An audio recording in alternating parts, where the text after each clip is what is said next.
Well, we're coming to your city. Gonna play our guitars and sing you a country song. We'll all be flying higher than a jet airliner. And if you want a little bang in your yin yang, come along. Welcome to the Golf Club at Eagle Point Studios on this Wednesday. Brought to you by the great folks of Andy Moore Honda Bloomington. Bloomington's #1 Honda dealer. 0% sales event going on right now. Get more to your door from AndyMooreHonda.com. Dylan Sinn sits in with me from the Fort Worth Journal-Gazette. Sir, how are you? I'm good. Always glad to be here, Jim. Great to have you. Fresh off of a trip back from East Lansing late last night or early this morning, however you want to look at it, as Dylan was up there in the fray for a game that, if you want a close game, man, they gave it to you. All you wanted. That's one of the things I've enjoyed most about watching the Big 12 this year. So many of their games have just all been close games. Great battles and back and forth, three-pointer for three-pointer. This wasn't that. This was a picture of mediocrity, less than mediocrity, and just a battle of, I don't want to say ineptness, but a battle of bottom feeders. But the difference is one of those bottom feeders is kind of trending in a different direction. They found a way to win, which that was going to be the story in that game. Who was just simply going to find a way to win out of that cesspool of basketball? And, of course, it was Michigan State, Tom Izzo, who was able to do that. And that's huge for them because their NCAA tournament hopes are still alive now. Now, they're on life support because they've got 2 games against Michigan coming up. That's a different story, but it's still alive. If Indiana went and beat Purdue, yeah, that would put them back deep into the conversation with some work to do in the Big Ten tournament, but I do not in any way see that happening, so let's forget about that. But Dylan Sinn, welcome in. You were there, man. Did I pretty much nail the description of that game?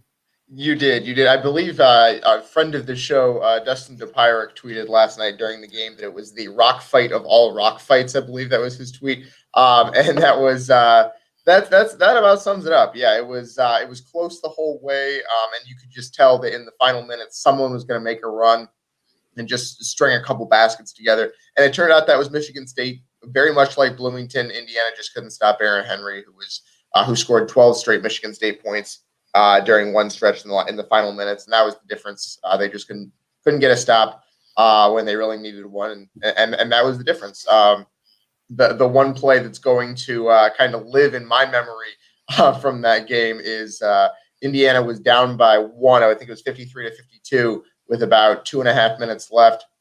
Ball goes into Trace in the post, and Michigan State immediately sends a double team at him like they had all night. So he makes this smart pass out to Al Durham beyond the three-point line, wide open. Durham shoots it and misses by about 2 feet. And the ball goes out of bounds. So that kind of sums up the night for Indiana, and they just weren't able to get enough baskets. Yeah, and one thing I want to talk about before I forget, there's one tweet I sent out.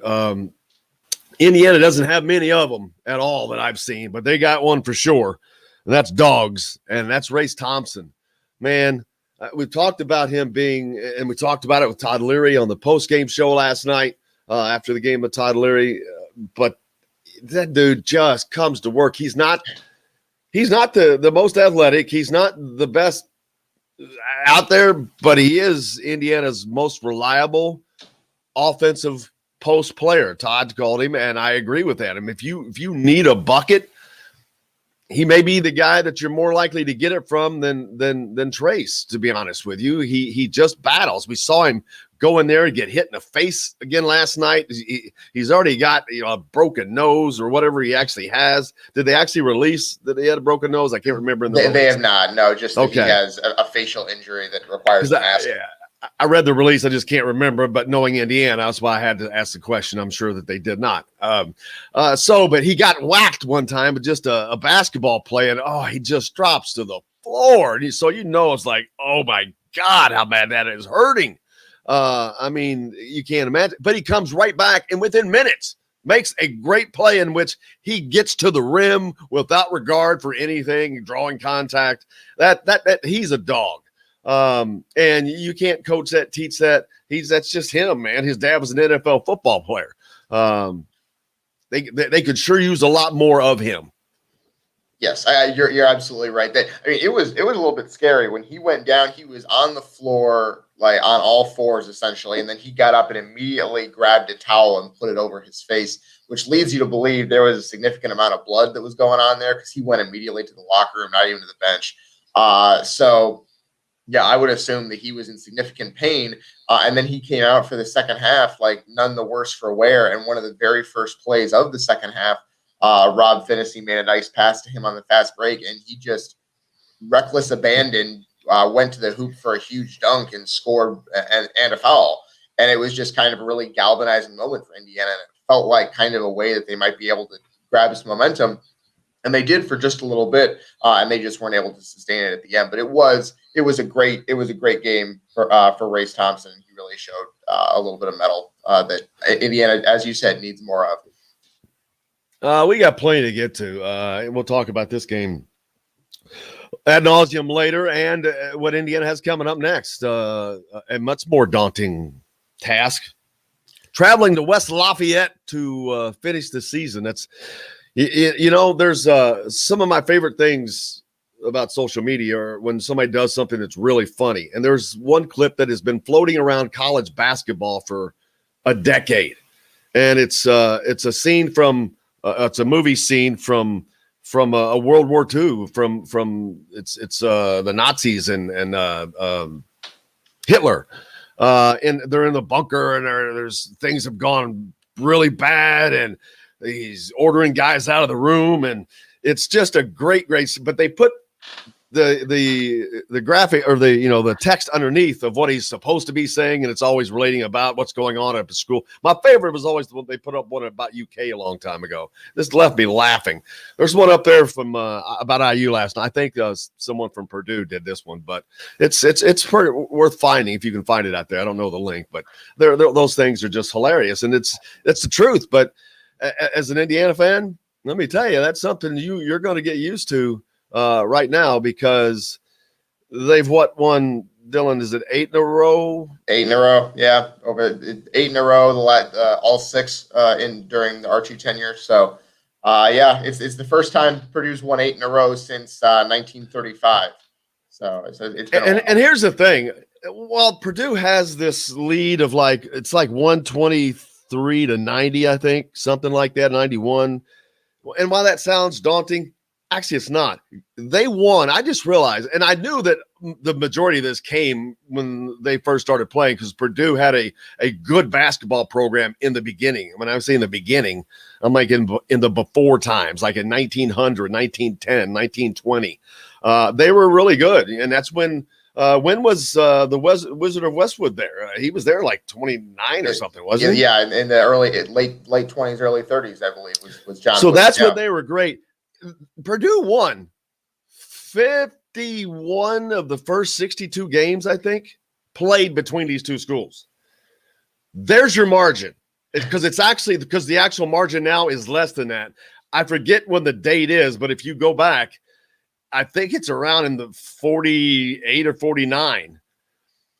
From their fourth, Indiana has a winning record. It's just, unfortunately, they'll never get past that big chunk that they gave up there in the beginning. But it is what it is, and that's the only school that has a winning record over Indiana in Big Ten in basketball. And it's but forget about the winning record. They're going to be just so good, Dylan. They're good now. Their freshmen are incredible now, and they've got really good recruits coming in. I mean, that's what Indiana used to be. That is Indiana of the 90s, 80s and 90s.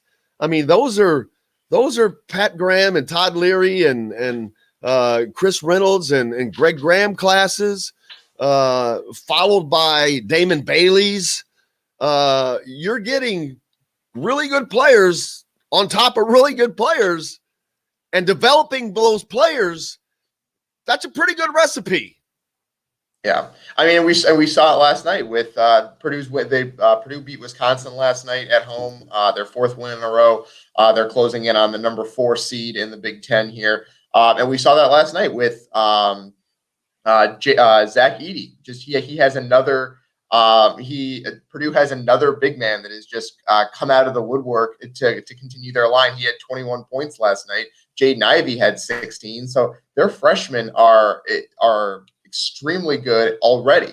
And so to say nothing of the fact of how good they're going to be next year. So yeah, Indiana has a long road to get back into contention in this rivalry, and it's going to take probably several seasons because it won't be next year. No. And something else that's not going to be, I think Scott Dolson sat down with AJ to do one of his podcasts that he's doing and says there's nothing answered. Man, there is nothing going to be. It's not going to be talked about. There is nothing that is going to be talked about. I assure you, after the season, I think that Scott will be forced to make a statement. I mean, they have to address it, right, Dylan? I mean, you can't just act like it doesn't exist. I mean, there's too much apathy out there. I see, which I don't know if these people are real donors, but I see people say, "Oh, no more of my money going to IU." Well, there's a difference, and I'm not in any way downgrading them, but there's a difference, I assure you, between that donor and the donors.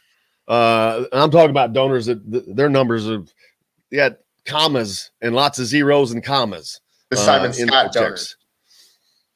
Or, I mean, there's more than, I mean, it goes down the line. The beaches, the fouls, cooks. There's ones that plenty, but yeah, those are the ones that, but Scott has people he has to answer to, and it's a board of directors. He has a boss, actually, which is the president. And at a normal school, it would be the president. At Indiana, I don't think Indiana even really has a president right now. I mean, to be honest with you, he's on his victory tour out of whatever the hell he thinks he's accomplished, and just maybe he floats back to Australia or wherever the hell he came from, because I just don't think it's in a better place now. Indiana athletics as a whole, let's be honest, it's in a pretty good spot, except for the one place, their bell cow sport. Women's basketball, top 10 team, man. Top 10 team. That has never happened. First time ever. Yeah. First time ever. Football team, a top 10 team. Bam. That's happened once before, but never to be thought to seen again because of how the Big Ten has evolved. So that is, to me, the most unbelievable thing that's happened, period, of it all. Soccer, I hate to poo-poo Yeagley, and I go, oh, yeah, soccer, because remaining elite every year, after year, after year, after year is nuts. They're elite. They're a top 5 program again. Promise you, maybe better. I think they had a hell of a recruiting class that we didn't get to see last year. They could be unbelievable. They've been practicing all this time. I've seen practice with those guys. Todd Yeagley, I know why they win. And then there's baseball. Jeff Mercer. I love him as a coach. I think he's great. He is a player's coach. He's young. He's successful already. Won a Big Ten title. They've got a great team. They should be in the hunt for a Big Ten championship. Those are your 5 core sports. But basketball is the one, and I said this, it's a shame because all of those are doing so great, but the negativity is so bad on basketball, it is diminishing all 5 of those other sports. And it's just crazy that's how strong that it is, the men's basketball side, Dylan. It absolutely is, and it's tough because it's something that hasn't changed in 5 years now. We've been having the same conversation for 5 years. Now the added caveat is that football's good, but it's been pretty much the same otherwise. We got to hit a quick break. Great show on tap as always today. Kyle Neddenriep will join us as the regular season is over. Sectional play has begun. That's when it gets fun in Indiana, man. A high school basketball, the oldest continuous basketball tournament in the in the world, I guess you'd say. We'll also talk to our old buddy Jordan Halls will join us today. We'll see how Jordy's doing. Check in with him. We'll be back to the Golf Club at Eagle Point Studios right after this. Hey, we all want more, and no one gives you more for less than Andy. We had Jordan Holt on today, huh? Yep, I forgot about that. Right. Friend of the show, Jordan Holt. He definitely is that. You talk about a weird, and I'm kind of reminds me of Hall's of 2 degrees of separation, maybe 1 degree of separation. That's with a guy that lives halfway around the world. You know, I have Jordan comes on with us pretty frequently. And I know his dad and I know his brother, but his brother lives in India, I think. Jay. Okay. But I was there's a place called the Crazy Horse in Bloomington. I love that place. Yep. Go there a lot during the day. There's just a group of guys. There's just a bunch of guys there that one's a lawyer. We're right because they're right off the square. But anyway, go down there quite a bit just to hang out. But Jay Hulls was walking by there. Somebody taps him on the shoulder. Oh, there's Jay Hulls. And that was just the other day. And then today, I got to text him. Having lunch with JC Hulls.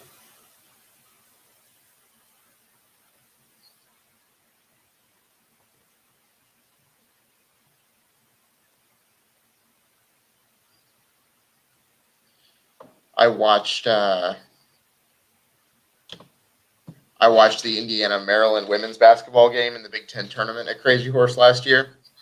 And I requested they turn it on because they had a men's game on that I didn't care about. So I requested they turn on the women's game on one of the bar TVs. And about 5 minutes after they turned it on for me, some guy came up behind me and was like, "Who wants to watch women's basketball?" I was like, "Dude, do you know where you are? Do you know how good this women's team is?" "No, we're watching the women's game." Hey, I would go watch Louisville's women's team play all the time when I was down there living at home.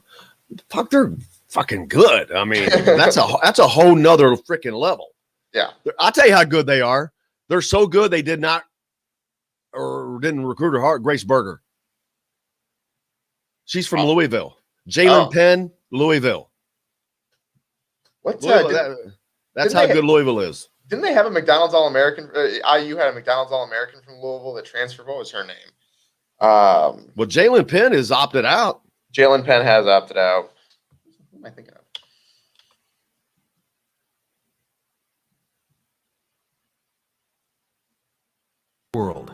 World-class golfing, and a premier resort experience that is waiting for you on your next visit to French Lick, West Baden. This segment is brought to you by Bubba's 33 in Clarksville. Pizza, burgers, beer. Whip it good. I say whip it. Whip it good. Well, Devo, all right. Surprising me. I love that. What the throwback. Welcome back. Golf Club at Eagle Point Studios. Brought to you by Andy Moore Honda of Bloomington. Bloomington's #1 Honda dealer. Still have that 0% sales event going on, but it's about to end. Get more to your door for the AndyMooreHonda.com. Gigantic win last night, Dylan, for Baylor. I mean, it's hard to call the number 2 or whatever you want to call them, the number 2 team beating somebody gigantic. That is a badass fist fight. Come out bare knuckle and come out on top on the road. It's kind of a deal, man. I'm talking about Baylor at West Virginia. West Virginia is just one of those teams you're not going to want to play in the tournament because it's going to be, like I just said, it's going to be like getting into a back alley brawl. But that's the Big 12. That's how it's been all year. And Baylor, still shaking off a little bit of that COVID rust, I guess. But, whew, man, that game was back and forth. It goes to overtime, and they're able to come out on top. That's a big win, Dylan. Oh, absolutely. I mean, it clinched a Big 12 title for them. Their first Big 12 title in decades. So, yeah, huge win for them on the road. West Virginia is no joke. That was what I learned from that game, from watching the end of that game, is that West Virginia is no joke. They are going to be a tough out in the tournament.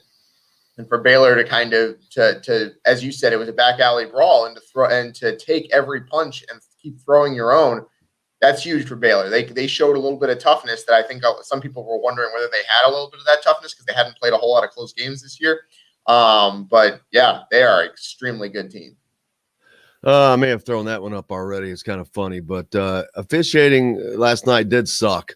How many free throws did they end up shooting? It was well over 59. I think it was 59, 30 each. It's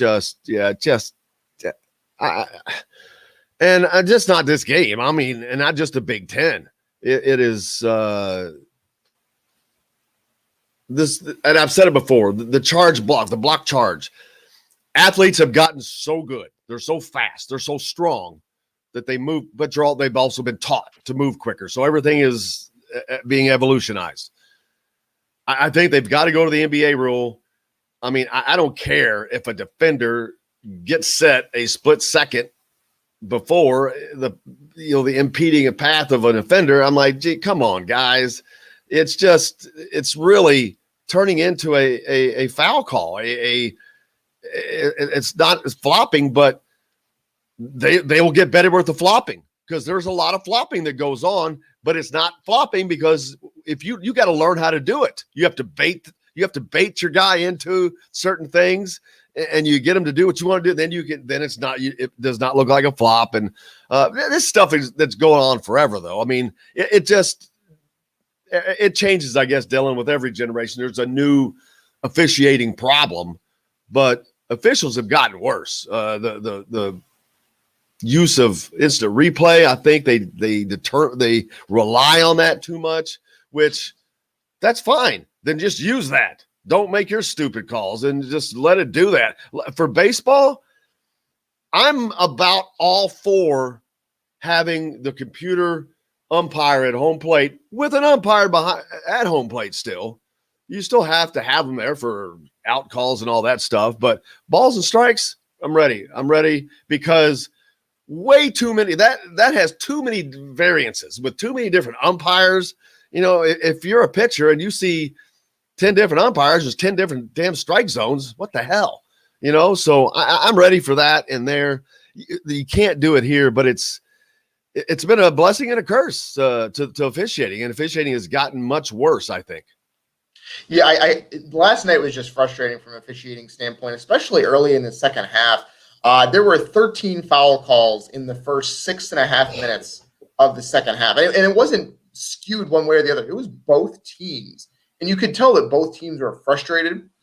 And the problem was that it wasn't skewed toward one team or the other. But for Indiana, they already had some guys in foul trouble, and that really hurt them because Trace picked up his third. And it was just the officials came out early in the second half and decided they were going to take over the game. Because of those 13 fouls, maybe 2 or 3 were actual fouls. The rest were just touch fouls that you don't have to call. And so it was frustrating. Jerome Hunter was extremely frustrated. He had no fouls at halftime. He picked up 4 fouls in the first 10 minutes of the second half, and that really hampered Indiana's depth down the stretch. And maybe that's part of the reason why they didn't have the juice at the end to really make a run. But yeah, it was tough. You gotta don't let the kids play a little bit in March. Don't take over the game like that in a big game like that. Yeah, it just drives you crazy. I'm sure Hunter got his ass ripped at halftime. You look at those stats. I mean, we can talk about those all day long, but yeah, and it's been a change for this Indiana team. They don't have Armand Franklin, so you have that they're dealing with. But that is what it is. Other games last night. Did you check? Let's see. And that Baylor game was at 5:00.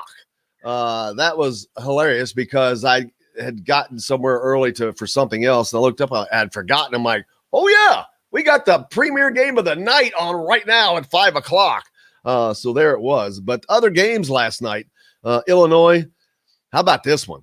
Illinois goes to Ann Arbor and just smacks Michigan in the mouth.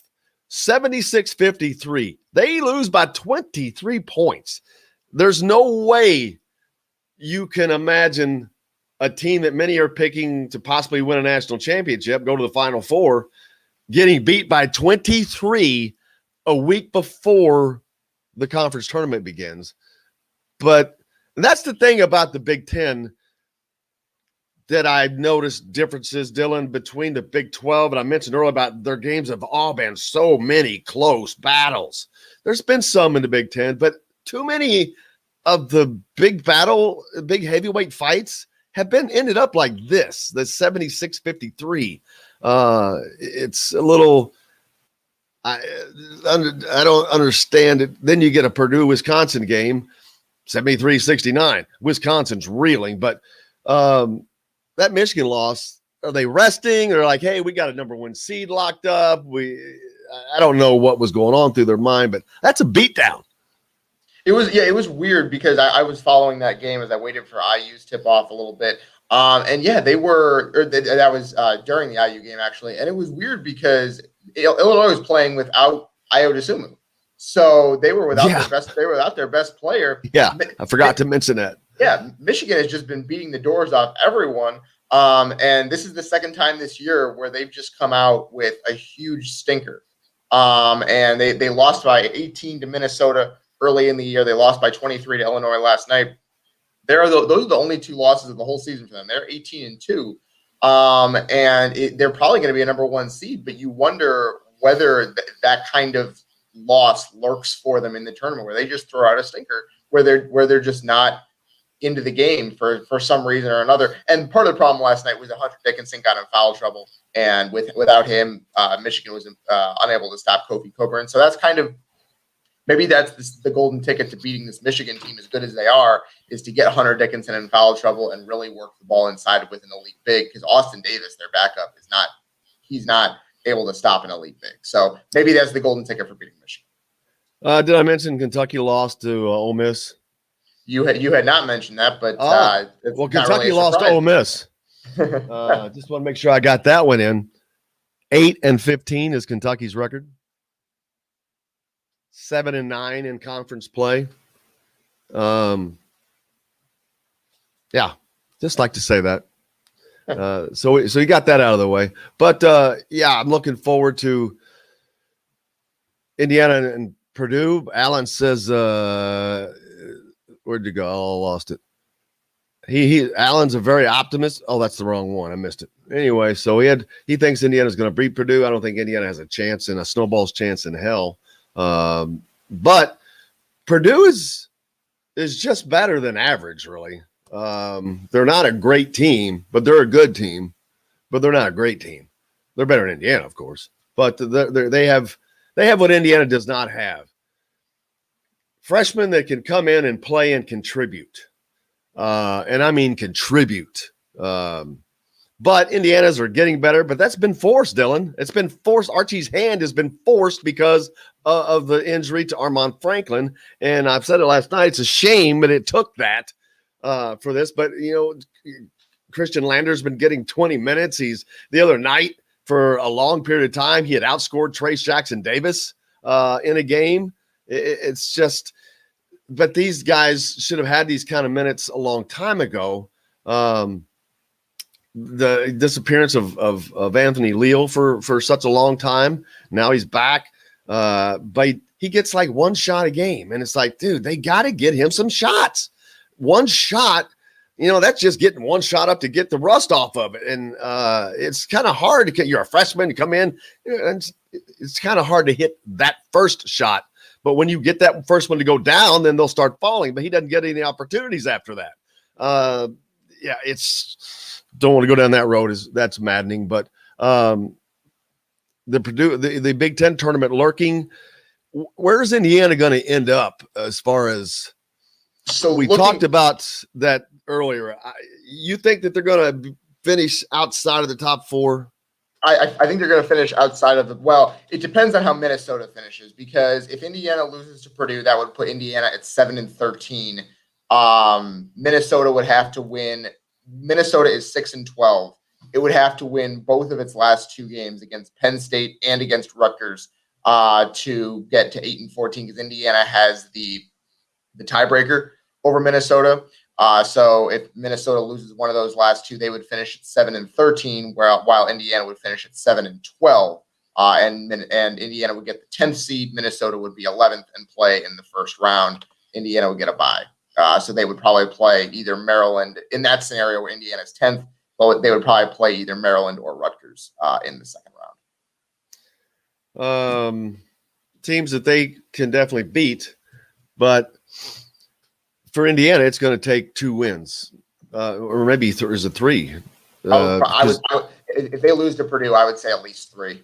Yeah, because you have to have a winning record, and you're going to end up having a loss at some point in the Big Ten tournament. So you'd have to have 3 wins to offset one of those, and that's again. Yeah, don't see that happening. So that brings up the NIT, Dylan, which has been moved to Dallas, Texas. That's another interesting thing.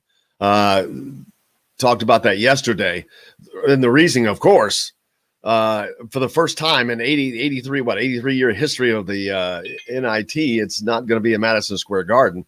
It's going to be in Texas because Texas is going to welcome everybody. Come on in. We welcome everybody. So that made a huge difference for the NCAA and recouping some money. That's a big deal, moving a tournament like that late. But in doing so, they cut it in half to 16 teams. Is Indiana in trouble with the NIT?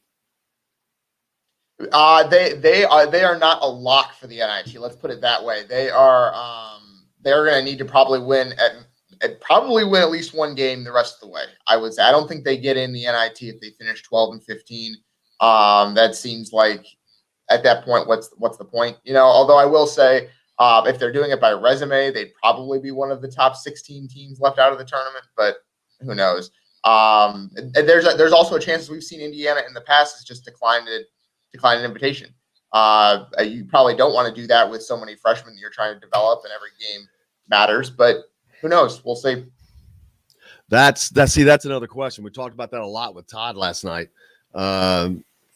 Normally, yeah, I would agree with you. I'm not sure. He's not sure that this is the year that it's worth because one of the things. Make sure we don't go past the break here. One of the things that we've seen a lot of discord here of late on the sideline. You were there last night. I know there was an incident with Trace Jackson Davis. Let's see, the week before that, I think it was Jerome Hunter and Christian Lander both having emotional outbursts. Jerome's was directly, I think, in relation to Archie. So there's player discord going on right now. We saw that last night. There was a lot of talk of the one with Trace Jackson Davis, I guess, obviously because it's Trace Jackson Davis. But it's showing. It's actually, are we seeing some cracks in the walls? Yeah, that's the question, right? Is whether it's just losing, because I mean losing is gonna bring out cracks, right? And that you've lost 4 games in a row in the most crucial stretch of the season. That's gonna frustrate just about anyone. Archie was asked about the moment with Trace last night, and he said he didn't even remember the moment that the question was asking about. So yeah, obviously losing is tough, and people are going to be upset. I know there was another moment with Jerome Hunter last night where he was just frustrated with the officiating, and Joey Brunk went over and calmed him down, which Joey Brunk is a good veteran presence to have. It's just not he's not playing this year. So yeah, it's just a question of whether it's losing or whether there's something deeper going on. Yeah, and it's good. It is good to see the guys like Joey Brunk, Parker Stewart got involved with Christian Lander, I think, last week. I think, or was it Armand Franklin, or maybe he got involved with Jerome, I forget. But it's good to see these guys get involved in that way, because that's another thing that they're missing out there is leadership. But that, to me, falls to Archie Miller again. And you talk about people they got injuries and this, that. You got 2 open scholarships. I'm so sick and tired of hearing about it. You've got 2 open scholarships. But you know why you have 2 open scholarships? Because Archie could not fill them. Simply. It's very that simple. If he could have, he would have. I promise you. And that's on Archie. That is not, and it wasn't the first time.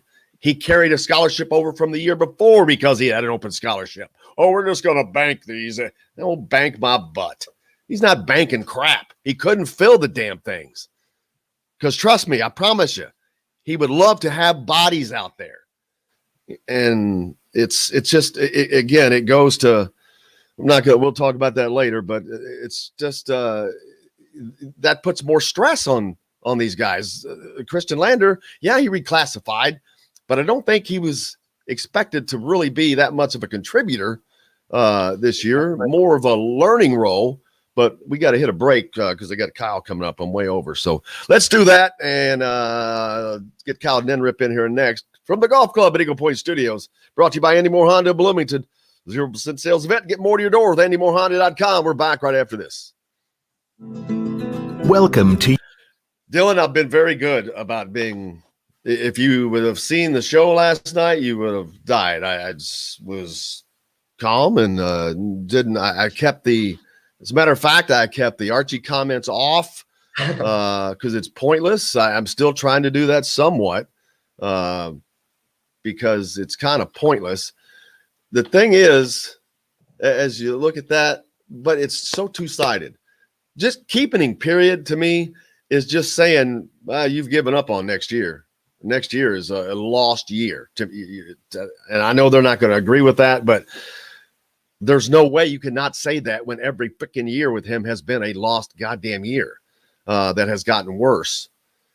So, but on the other side, you have to have the guy that you're going to replace him with and have him available and be able to get him. I don't know if that's the case. That's the thing, right? If you're going to tell the boosters to pony up the $10 million, whatever his buyout is, you have to have someone ready. You have to have someone that is going to come in, and not just someone either. Yes, it has to be a name and someone that people will get people excited. They cannot fuck this one up, and that means not Dane Fife. Sorry, Dane. It's dude. Every time I hear, I'm like, every time somebody says that name, it's somebody who does not know what they're talking about, or someone says Steve Alford. I'm like, obviously this person has they do not know. Seriously, they just don't know what they're talking about. And we can talk about that. But Dane, I love Dane, and Dane probably will be a good coach at Michigan State because that's where he's going to be a head coach. I mean, it's not been said, but I'm pretty positive he is the coach in waiting at Michigan State, without question. And yeah, he played at IU, but he's a Michigan guy. Hell, he's been there. He spent his entire life in Michigan. Family from Michigan. He's not coming to Indiana. And Steve Alford, oh my God, we'll talk about this in a minute, so I don't hate to repeat myself, but that's just the biggest joke in the world. There he is. The king of all high school sports, the king of all high school media. No. The Howard Stern of high school media. Whoa. How about that? I don't like that. I've been busy financing on a brand new Honda from Bloomington's #1 Honda dealer, Andy Moore Honda. Andy Moore Honda of Bloomington, where more means more selection, more savings. Come see us at the all-new Andy Moore Honda, now in Bloomington. Today's guest is brought to you by Reynolds Family Dentistry of Sellersburg. You need $1 million smile for those championship photos, and that's exactly what you'll get with Reynolds Family Dentistry.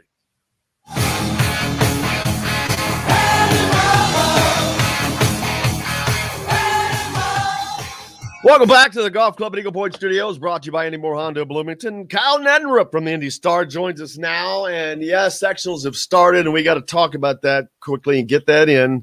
But I cannot wait to talk about the story, the gyms. I'm looking forward to that. But all right, sectional play. We've started. What is today? Today's Wednesday. So have we started yet, actually? Or Started last night. Last night, yeah. Okay. Kyle, what happened last night? I failed. I was busy with the Indiana games. Anything happen of substance? It went pretty much according to, not a ton of upsets or anything like that. I was out at Carmel and Westfield and Hamilton Southeastern advanced there. Hamilton Southeastern and Fishers was kind of a knockdown, drag out 44-40 game. And then Westfield played really well, beat a good Zionsville team. Braden Smith, one of the top juniors in the state, had 23 and 5 3-pointers, and Cam Hafner, his junior teammate, had 18 and on 6 threes. So Westfield played really well.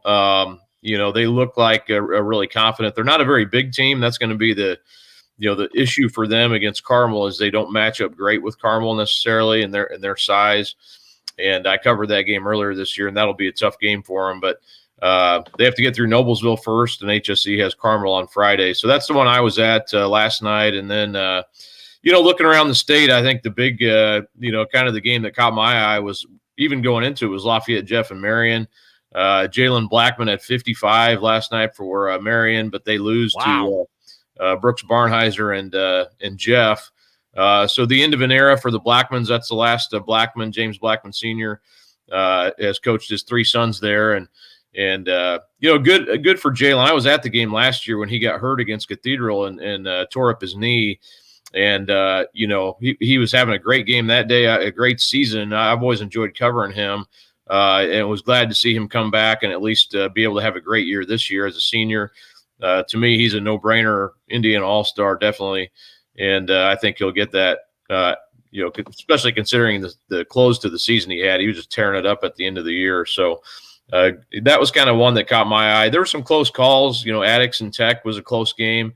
Attucks won. There's a few near upsets, but not really anything that really, you look at it and say, man, that was a super big surprise or anything like that. So kind of status quo. And then Lawrence North and Cathedral tip it off tonight. That'll be a great matchup. And then Lawrence Central and Warren Central at sectional 10 is where I'll be. So looking forward to that tonight at Tech. And, I don't think it's quite as heavy of a night tonight as it normally is on Tuesday nights, but some good games out there, and we'll set up a really fun weekend. The weekend of sectional play, especially that Friday night where you have double headers everywhere, is always a really fun night of basketball.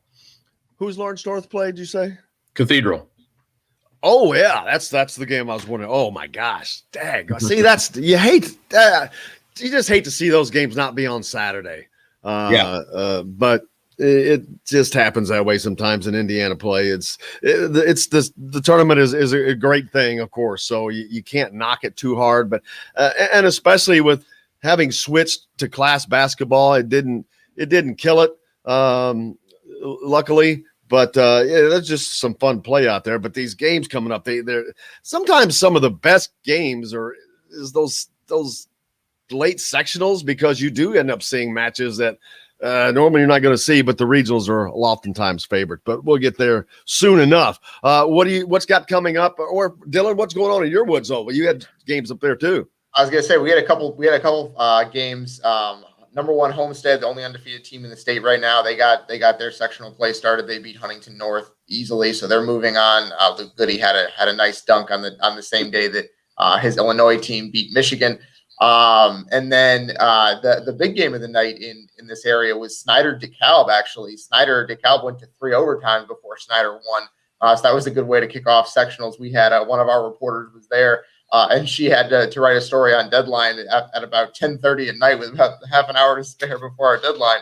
So that was fun. But we had a couple of big games here up in Northeast Indiana. It was a little different last night. Even in being at Carmel, they did do a great job hosting at Carmel. But having the crowd leave between games, and then that was definitely a weird thing. The teams were there. I even asked the HSE coach, Brian Satterfield, and, he didn't stay to watch. They had his assistant stayed, but it was just kind of a different, clear out the gym. Then the next crowd comes in. They had about 1,000 fans there at Carmel. And honestly, it felt like the place it wasn't packed by any means, but compared to what we've had throughout the year, it felt like a great crowd. And I'm going to write a little more about that, but talked to some of the kids about it and the coaches, and that they all felt like, man, it felt like a sectional, because there was some crowd there at least, and it was a pretty good environment, I thought, and I think that was pretty typical. I didn't see any crazy crowds that will get people in trouble, but I didn't see everything, obviously, but hopefully that can be the case again tonight, and having some kind of crowd in there definitely adds a great deal to the experience of of a sectional tournament.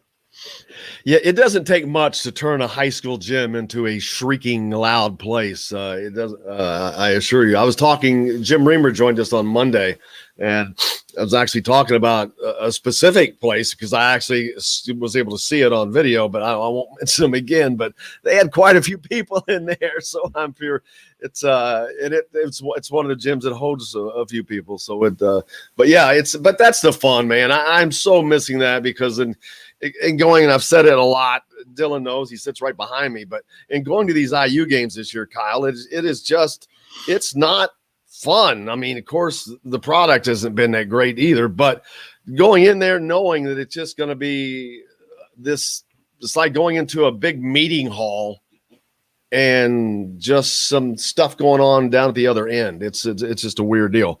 Yeah, I and there's been times that I even walked out last night, and I was thinking I wonder hopefully the crowds will come back next year. I always worry about like people get in habits pretty easily. I think even if you're any kind of habits. I read books about stuff like that. Like humans fall into habits, good or bad, and I think in some regard being away from sports, and we've seen the TV ratings drop in every sport, we're out of habit, I think, and our schedules are messed up. And, so I do hope, and I think I think it'll happen, but you just worry about, will fans come back when they can come back? And I walked out of the gym thinking that last night, and it was a max capacity. They had 1,000. They had to cut it off last night, so that was encouraging, I think. But I really, when it's all safe to do so, I hope these places are packed again. And we all are vaccinated, and it's all good. But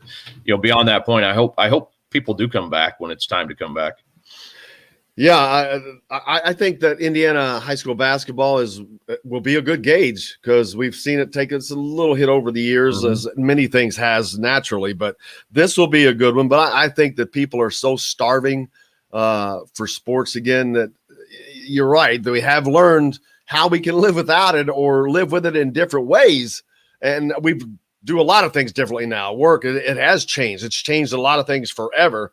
But I hope that slowly we get back to going to games, tailgating, all that stuff. And you know what? Success breeds that. If you got a winner around you, you want to be there. Winning cures everything. It does. And you see people, it's like any team or any, if you got a player who, man, we got to go see this guy play in person. And, and I just hope, there's nothing like, to me, like the experience of being at the event. Forget, streaming's great and all that, but it's not even 0.5% of what the experience is like of being there. And I have a hard time even watching live streaming. I'm certainly not going to pay for it if I don't have to. So, I'm going to be there, and I'm going to keep going. Even if I didn't have this job, I'd be going to games. I've been doing it since I was 3 years old. So, I hope people do come back and enjoy the games in person. And, like I said, I think it will happen. Indiana high school basketball is pretty resilient that way. Not everywhere, but it's sort of one of those things that I think it will. And I think there's a demand even now. People want to be there, and so I think it will be resilient that way. A great piece that you've been working on for a long, long time. The Big Gyms, the Indiana. What's the actual title of it? I don't want to say it wrong. I think we just called it the Big Indiana Gyms. Yeah, and had a little cool logo that they put together with the basketball as the eye, the dot in the eye. So. Oh yeah, I saw that. Yeah.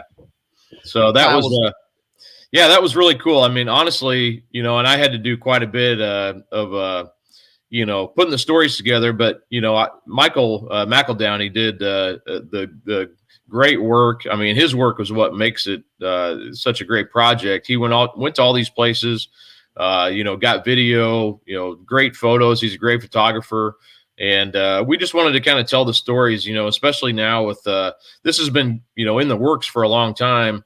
And then we kind of pushed it all together here in the last couple of months with the March Madness coming here. And knowing that was coming here, we're like, that'd be a good time to run all this. So, just little stories on each of the gyms, talk to people who are, either the PA guys or the guys who did the book forever. Those are the guys I wanted to talk to, who had a good, and some were former players, but really the people who've been there, and then they could kind of speak to what makes those big gyms special, and gave some of the details on each one of the gyms. But I thought really the stories aren't necessarily about the capacities. To me, the actual capacities are fairly irrelevant. It's just the fact that these are huge cathedrals and are all of them have their own unique backstory, and players who played there and history and why they were built, as big as they were. To me, that's the more interesting thing than saying, oh, this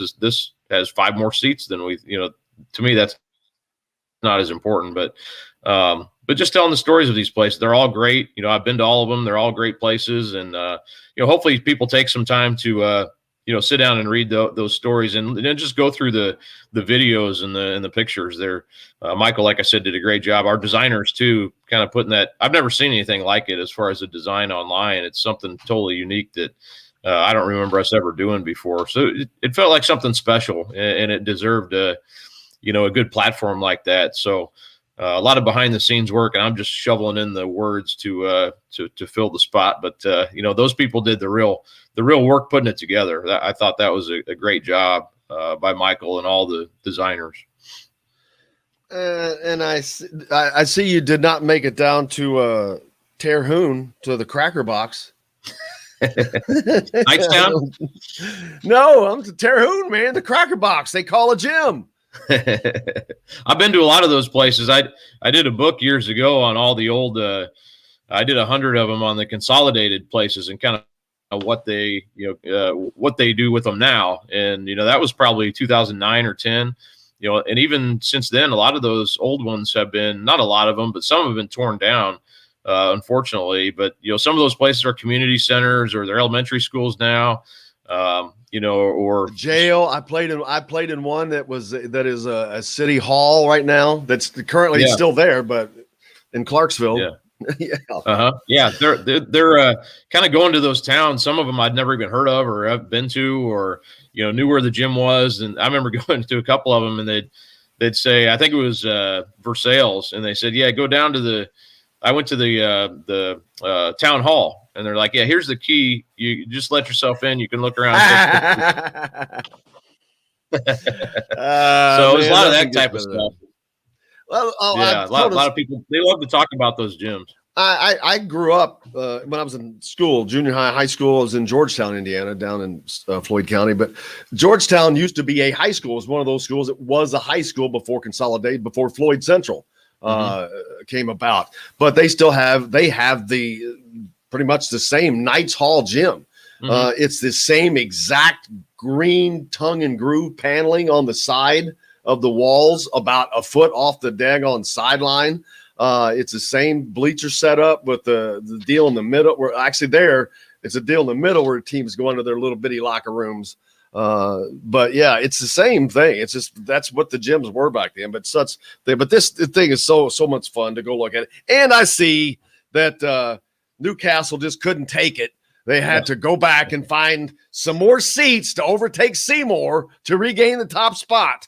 Yeah, they weren't having it. They had those old bleachers. They sold them years ago, so it actually diminished their actual capacity. I don't know if anybody really, cared or whatever, but I think I do, because I grew up going to Seymour gym, man. Well, Seymour cared because that made them number one. But so then Newcastle came back, added those bleachers, and now they are the kings of the world again as far as the biggest gym. But I didn't know before, kind of researching this, that Elkhart actually was the biggest, and they kind of proclaimed themselves as the world's biggest in 1950. I think it was 54. I have to go back and read the story, but I think they opened in 54, and they had that title for like 5 years until Newcastle opened. So it was theirs. I haven't. Theirs is it's 7,000 something. Maybe right close to 8,000. So it was huge. That's one thing. It's a great one. Floyd Central's gym, it was just a typical school was built in '67. That gym had no character. It was just a gym with the rollout bleachers and all that multi-purpose gym. Yeah. crap. I love those bowls, the Hatchet House, Southport, all of those. They're just good. Those are fun Saturdays that you can just see it when you walk into those places. It's like, oh yeah, you're in the right place. Yeah, so many of those big games I've walked into, and you can feel it in the air. And the Hatchet House, I think it's 2 years ago with Bloomfield and Bar Reeve, and the place was just packed. And going to Seymour for that New Albany Warren game, and so many great memories in a lot of those monstrous gyms that still were filled up, pre-pandemic. So looking forward to getting back to those days again. Yeah, I mean, I know Todd likes to call us Hicks, but man, that Seymour Regional was always, you had New Albany or Jeffersonville or Floyd Central and Bedford and plenty of other teams. Just always fun times. And they're during the Romeo era. That stupid thing was sold out because it would do the sectionals and the regionals now and semi-state. So you've got Seymour sold out for 3 straight weekends. That's a lot of people. I mean, you got over 8,000 people in there each day. That's a lot of people watching high school basketball in little Seymour, Indiana. Yeah, I talked to the Seymour PA guy about that because he was doing the games when Damon was coming through and then comparing them to when Romeo was coming through. And I think a lot of people who went to both of those said it was pretty similar type of following. And that was, I think we'll look back at that era too of Romeo and as the years go by, it'll become more and more special, I think. And that game, especially the Warren Century New Albany game, that was just, that whole week was just people trying to, buy tickets and somehow get them. And you had New Albany people coming in disguise to Warren Central to try to buy tickets. And, it was, and then the game turned out to be so fantastic too. So, but yeah, I have a lot of great memories of Seymour and being there, even in New Albany too, to watch Romeo's games, and the line of people who'd be there to get autographs and all that was pretty unique, and you don't see that happen very often. They didn't want it bad enough his senior year. I was there, man. They just didn't want it bad enough. They gave that one up, and I was like, "Ooh, that if I was on that loss would haunt me forever."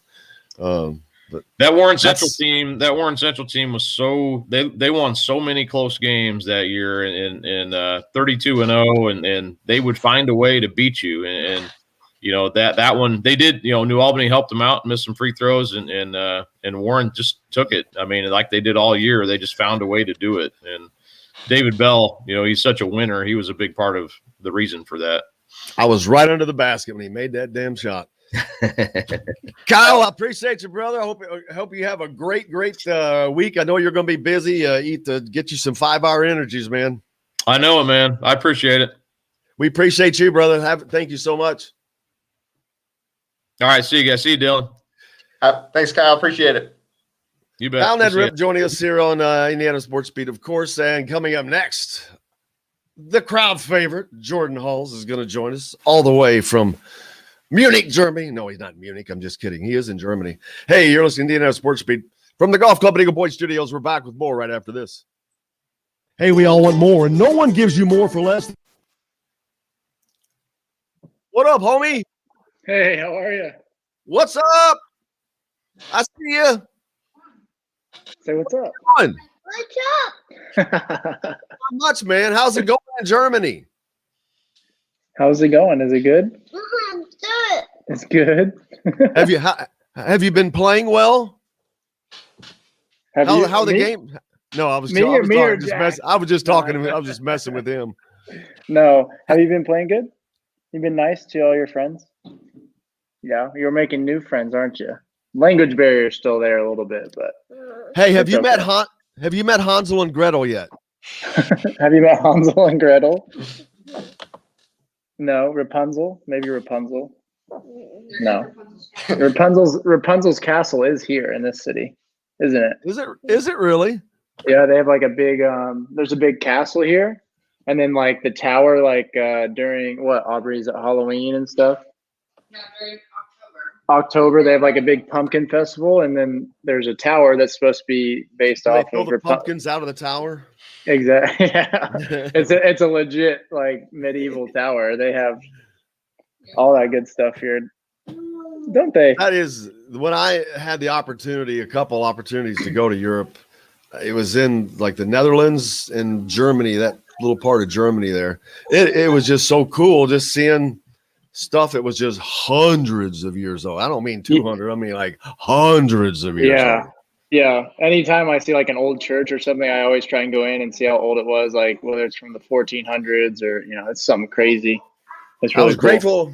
grateful I got to see Notre Dame before it Oh, burned. yeah, exactly. That was crazy. Are they rebuilding that? I think they're rebuilding Notre Dame after the fires. Yeah. They found some finances somehow, some way to get that done. You've been to Notre Dame, haven't you, bud? The big church. I didn't get to go in. Let's see, what is this? We're in March. Thank goodness, March 3rd. April. So you've only got like 2 months left? Yeah, so our end of the regular season is May 8th, and then after that it's playoffs. So how long do the playoffs last? Obviously depending on how far you go, but Right. I think they're 3-game series in the beginning.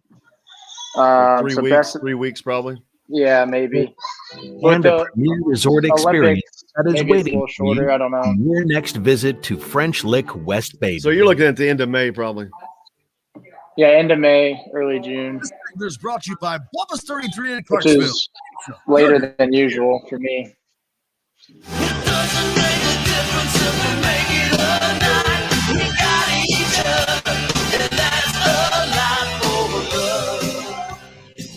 Welcome back to the Golf Club at Eagle Point Studios on this Wednesday. Dylan Sinn sitting in with us as he does always. And now we're joined by our good friend, Jordan Hulls, all the way from Germany. How's it going, brother? Not too bad. Just can't wait to get a haircut. Still can't go do any of that stuff out here. So Really? everything's great. Yeah, everything's great. Yeah, You guys are still on lockdown? a little bit, and then they even extended it, I think, to the end of March. But some things are going to open back up slowly, so haircuts and stuff like that. But they're opening up schools a little bit as well. But other than that, yeah, it's still pretty much only essential stuff. So we got 3 kids inside all day. Oh wow! So we're trying to get them outside as much as possible. So it's been good. Dylan, we're about to open up in Monroe County a little bit better. I don't know what it's like up in your county because everything's by county here, Jordan. Oh, okay. Yeah, That's kind of how here. it is here. Up here in Allen County, it's about the same. I think we're about half open, 50% capacity for restaurants, things like that. Like if you go to a restaurant that has a bar, all like at Yogi's, all these places at the bar, they have these round tables about a couple feet around that they pushed up to the bar. You have to sit around those tables at the bar, which is dumber than not because you're now putting 4 and 5 people into a really small area at the bar as opposed to having them spread out. But yeah, whatever. But things are about to loosen up here. The Johnson & Johnson has been a game changer, I think. They just dropped the age here, and Indiana is to 55. So, bam, that's just great news. It's got to be great news for you because thinking about the summers, these AAU, the tournaments, the kids, for what you're doing with your future as far as career and all that stuff. It's and the JH1 programs. Man, this has got to be great news to you guys. Yeah, anytime we can get out there and play, I know kids are itching to play, whether they've had games sparingly or been able to do tournaments or training, whatever they're doing. Older kids, obviously, in their high school seasons and stuff like that, but it's great news, and I feel for these kids, man. It's one thing not to be able to go play sports, but even like if you're not going to school, and at least that's how it is over here. They haven't been able to see their friends. But I know my son's asked me every single day when he can go back to his little kindergarten and see his little buddies. So I'm glad that the kids, are getting back out there, and sports brings people together, and anytime we can do that going forward, I think that's gonna be awesome. You had your son with you earlier. I was asked, has he met Hansel and Gretel yet? I'm sure he's met a Hans and a Gretel. I don't know if they're brother and sister or not, but He for sure has met a Hans over here. Better yet, maybe Hans and Franz then. Yeah, Franz Wagner, who plays at Michigan. I played against him over here a little bit. Or yeah, him. He was over here in Berlin You're one not, year. but you're not pronouncing it right, Jordan. It's Wagner. Franz Wagner. Wagner. You gotta get the Wagner in there. Yeah, I mean, I hope he's the last of the line there, because that's been like the Watt brothers in football. It's like, gee whiz, there's another one coming out. Golly, or the Zellers. It's like, man, they got to stop producing those guys. Exactly.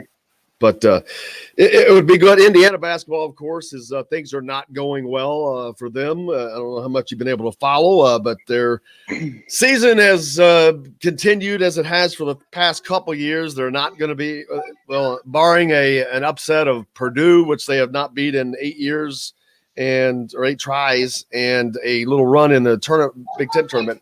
Their only hopes are the NIT tournament, which has been moved to Dallas, by the way. But it's just things have not been going well for Indiana basketball.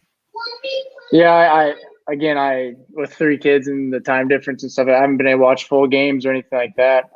But just seeing, box scores, I know you can't judge a game off box scores or what everybody else is saying without myself seeing it. But of course, it's difficult. It's kind of frustrating. You want to get the wins, and then we had our chance at Michigan State at home. That was a big loss, and then it's kind of just gone down from there. But yeah, I don't know what else to say about it. Honestly, you feel for these kids, man. It's not fun. It's winning or losing is obviously never fun, but we got to figure it out one of these times, and hopefully just finish the season strong for the guys who are coming back. We got a lot of guys coming back, and there's still a glimmer of hope, I guess, that you gotta find a way to get a positive thing out of it. Go ahead, Dylan. Yeah, I guess the biggest question is how much IU basketball have you been watching, Jordan? Do you have a chance to watch any of the games around here, or do you is it the time difference too much for you? A lot of times, early on in the season, I actually got to watch quite a few. The timing actually worked out, and whether it was I didn't have a game, or if it was a noon game, then at 6 o'clock my time, even if it starts at 1 a.m. my time, I can typically stay up a little bit for that. But I've either had games that conflicted, or I had late practices, or the kids weren't cooperating. There's other factors that have gone into it. So I honestly haven't been able to watch a whole lot, like full game, not highlights.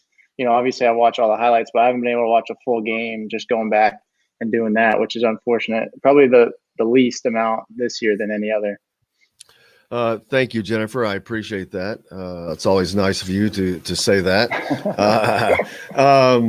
Just kidding. Yeah, it's and I'm not going to ask Jordan to comment on this mainly because not seeing any of it, and then of course is in a different position. But this, when you were there, you were on the backside of a disastrous start for Tom Crean, not because of what he was walked into. That 6-25 year where they won 1 Big Ten game, actually won 8 Big Ten games over the first 3 years. But then that 4th year, man, there it was, 11 Big Ten wins, and then boom, the next year you're off. But there was positive trajectory, and that's unfortunately. And you're not being able to see that here. That has not been the case. Archie's the first coach to start his tenure with 4 non-winning Big Ten seasons ever in the history of Indiana basketball. That's saying a lot. But the worst case is there's no upward trend at all that I can find. Just everything is going down. As a team, how do you finish the season? How do you come into next year with all that stuff? I mean, that's just a lot. I mean, even as a former player, but a fan now, you just want to see consistency. That goes for obviously winning basketball games, but even if you're losing games, how we're losing games, it's like, it's the same things over and over and over. And, we got to play with some grit. We got to play some heart. Not that the guys don't care or anything like that. Of course, everybody who plays basketball is going to care. Nobody wants to go out there and lose a basketball game. But at the end, leave it all out on the floor. Even, like you referred back to Coach Crean's early years. when we were terrible. But we were. It may not have looked like it because we weren't as talented then, but we were playing our butts off. Like no matter what, we were trying to get up and down on offense, trying to score, trying to do different things defensively, however we could to win basketball games. So I think that's kind of the frustrating part for everybody, just like the inconsistency. Again, these are young kids. They're going to make mistakes and stuff like that, but there are things that you can control. The controllables, like defense, effort, those kind of things. You're not always going to make shots, but you can always take shots too. You can always take more threes. You can always do this, do that. But I think that's the more frustrating part, is just not being consistent. And I'd have to. What were the exact years you were at IU? Was it 2009 through 16 or 09 to 13? Okay, so in 13, that's a great year to go out. I think then Tom had some issues right after that, so you didn't really have to play through that. I was wondering what it's like to have to play for your coach that's in hot water. I'm basically that no one is happy. That has got to affect the coach. I would assume. I mean, have you ever had that situation, whether it's in pro or I know not in high school because you played for J.R. Holmes, but it's someplace else. I mean, everybody's human too. The kids are there, but it's his job. That's his livelihood. Whether it's Coach Miller or Coach Holmes or a coach that I've had over here, everybody, if I'm the coach, it's the same kind of pressure they're going to feel. Nobody wants that kind of pressure, obviously. In my pro career, I've had one coach get fired mid-season. How that affected the coach, I mean, you could kind of feel it, that something was about to happen. But as player, I think it's hard to relate that with the pro level, though, because that happens quite often, especially over here in Europe. It's pretty cutthroat. If you're not getting it, you could lose one game to a rival and they could have enough if you're in the wrong city. But I think, too, it's just I think, too, it's just, it's difficult. It's everybody can kind of feel that, whether it's a player or coach. But, when I was at IU, even though we were losing, people didn't have high expectations for us just yet. So not that we were playing with house money, but it's just like, we just stayed the course. We knew what we had to do. We knew that we wanted to stop losing basketball games. So we played with a different edge, a different chip on our shoulder then. We're just different players. But after I left, then it kind of got a little bit more difficult as well. We got to take a quick break. How's baby Margaret doing? Getting big, man. She's 4 months now, and it's wild. I can't believe she's the easiest one by far. This little guy right here, he's the hard one. You're the difficult one. We've already seen Leo, so we got the whole trio in here today. We're back right after this to the Golf Club at Eagle Point Studios, brought to you by Andy Moore Honda of Bloomington. Hey, we all want more. No one gives you more for less. Yeah, man. Yeah, it stinks. I haven't been able to watch so many games. I just, it's difficult. I've heard it's difficult to watch some of the games anyway, but it's difficult. It's very difficult to watch Indiana. Yeah. It's if you can imagine Virginia not being good, right? Yeah, and not being coached well. Mm-hmm. That is what it's like, and I'm like, good God, I don't care if he even wins a few games. I wouldn't want to have to watch this. God, this is brutal. Yeah. And the way that the game is played now, too, I know, you have your different schemes and things like that, but that scheme is not going to work. Yeah, you got to put points on the board, man.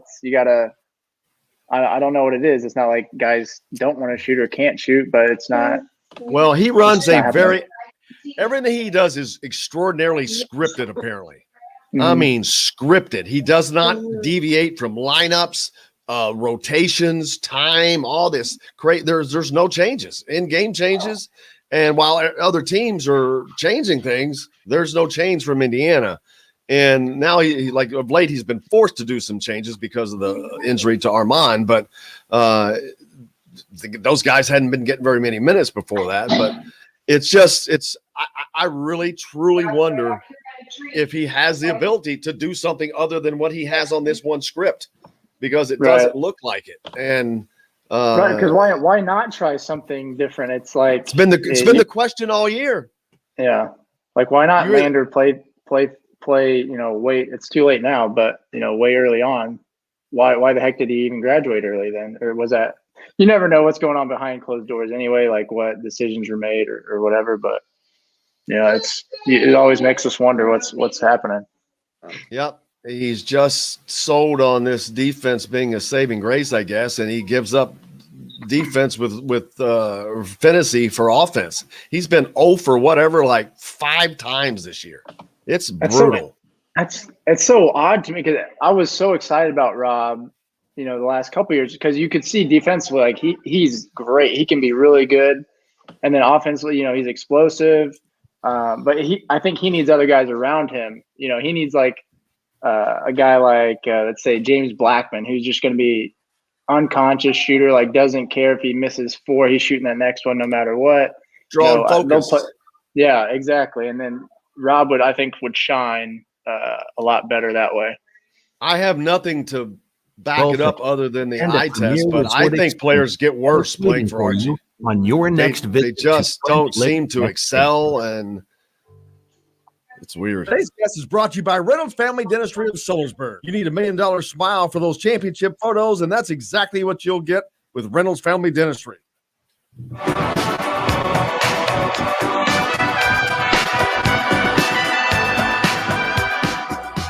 Little Pet Shop Boys, man. Charlie Miller would be all upset that he didn't get that today. Charlie's with us on Mondays, Jordan. He's got to be excited because he's in Dallas, and the NIT, not in tournament, for those not in tournament, is in Dallas this year. Just moved like a week ago because Texas is letting everybody come, opening up everything. So they moved it out of New York. But Indiana's most likely only postseason destination is going to be Dallas. So Charlie's got to be happy about that, getting to see if Indiana. That's another thing. We don't know that that's a fact. Indiana's got a game with Purdue on Saturday. Dude, Purdue has never – they are loaded, Jordan, and they're loaded for the next couple of years. That's – you want to talk about something Indiana fans should fear? It's Matt Painter's Boilermakers for the next 3 to 4 years at least. That, Coach Painter, I've said on the show before, he does a great job, taking the guys that he has. They buy into what he wants, and then they always seem to get the job done. So that's obviously, as a Hoosier fan, it's not great, but I'm sure Robbie Hummel and my buddy DJ Bird will be pumped about that. Well, they're 4 freshmen. They have 4 freshmen that individually received the Freshman of the Week award in the Big Ten this year. That's never happened ever before. And then you add to that, you get Trey Kaufman, who's coming from Silver Creek, a top recruit that Indiana had on lockdown and lost at the last second. That was a major blow to Archie, another blow. And then they've got, who is it, Dylan? Caleb First up here. Caleb First. Blackhawk. Yeah. So they're both like borderline 5-star guys. So Purdue getting both of those guys is huge because they're the top 2 in the state next year. I mean, Dylan covers Purdue. So Dylan, I mean, they're and what even senior guy or upperclassmen next year. They have it's set up. It's set up how it's supposed to be set up. Get old and stay old. They're in position to do that, but to do it very damn well. Well, what happened this year is they had no Joel Eastern and Matt Harms transferred. So this is the first Purdue team in program history that has 0 seniors on the roster. And so the freshmen have had to come in and play significant roles really early. And they've been much better than people thought they were going to be. So people thought this was going to be a building year, but instead they're very good again. And they're going to have, if all things go well, everyone back next year, literally. So they're built for the long haul. I was going to ask about the big guy. I didn't know if he was a senior or not. The guy, he can really pass, yeah? Travion Williams. Yeah. Possibly he's a junior. Yeah. Okay. Yeah. Maybe the best big man passer in the country. Yeah, that's awesome. Jordan, that streak right now, Indiana's losing streak is at 8 games to Purdue, I think. Archie has never beaten Purdue. I definitely don't see that starting tomorrow. Saturday. But, man, it just sucks just covering the team, much less for the fans to see Indiana just they're not even going to be close to being in the conversation. And that is what's so disheartening and scary, because we talked about habits earlier with Kyle Neddenriep, how people get into habits because of this COVID. Man, Indiana has never lost that moniker of the school of this state, but it could have gone the other way earlier with Purdue had success that Indiana had. But man, that's Indiana. They played in 4 NCAA tournaments in the last 12 years, and Purdue getting ready to make this run. This could just be a really dangerous time for Indiana University basketball, I think. Yeah, I think like I touched on it, it's consistency. We're not even just talking about the current team. It's like you said, 4 times in 12 years. That's kind of crazy. Old school IU fans would probably have to go fact check you because they'd be like, "This is crazy. I don't believe it," but it's true. We as a player who's in those locker rooms and part of the teams that didn't make the tournament as well, going through some rebuilding. But I know for a fact that the guys obviously don't want that, but there comes a point in time where you got to look in the mirror and be like, all right, what are we going to do? When are we going to get sick of this? When are we going to just take ownership and try to right this ship? Again, it may be too late to make the tournament this year, or obviously it is. And maybe we do make the NIT, then that's got to be our next thing where all right, this is going to start what we're going to do for next year is going to start now, because you got to start that early. Because even with all the COVID stuff that's happening, it hasn't been hard. It's been hard for every team. It's not just Indiana who's had issues. They're not the only ones who are losing and all that. So some teams have bought into that and have been able to get better through that, and it shows. And again, we've had some good spurts this season as well. We got really excited a couple of times, and we've had some great runs and some great wins. But again, the consistency, I think, is what it all comes back to, and that's what we want to see. And again, just finish the season strong and then go from there. Yeah, that would be a great place for me if they can get to that point. The women's team, on the other hand, they are a top 10 team right now, first time ever for them. They're rolling. The football program, they were in the top 10 last fall. That should be. Too bad you won't be here in the fall, man. You're missing out on some tailgating next year. I know, man. It won't be long. The last 8 years, I haven't been able to do it, man. It's crazy. Well, I'm not saying you're old, because you're not, but you don't have that many years left in doing that. So, but yeah. My point in that is, I think Tom Allen's going to take care of you. They're going to be. I think that he's got them set up for a few years. This is not going to be a flash in the pan, Dylan. The recruiting is set. The coaching is set, but the coaching is going to change. But the what's the word I'm looking? The culture is set, and the culture is one that is a welcome. It's a magnetic culture, and it is drawing people to Indiana. And if you want to be truthful, Jordan, and I know you're not around, so you don't know this, Indiana basketball has the exact opposite of that. You know how you take 2 magnets and you put them opposite and they repel? That's Indiana basketball and football, the cultures right now. And I'm not kidding.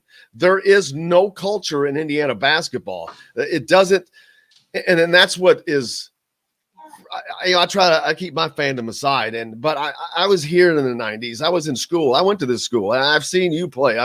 I know what it's like. I talk to Todd Leary all the time, and all the other former players. I know what it was like then, and this guy, and the pride that they took, and all of this.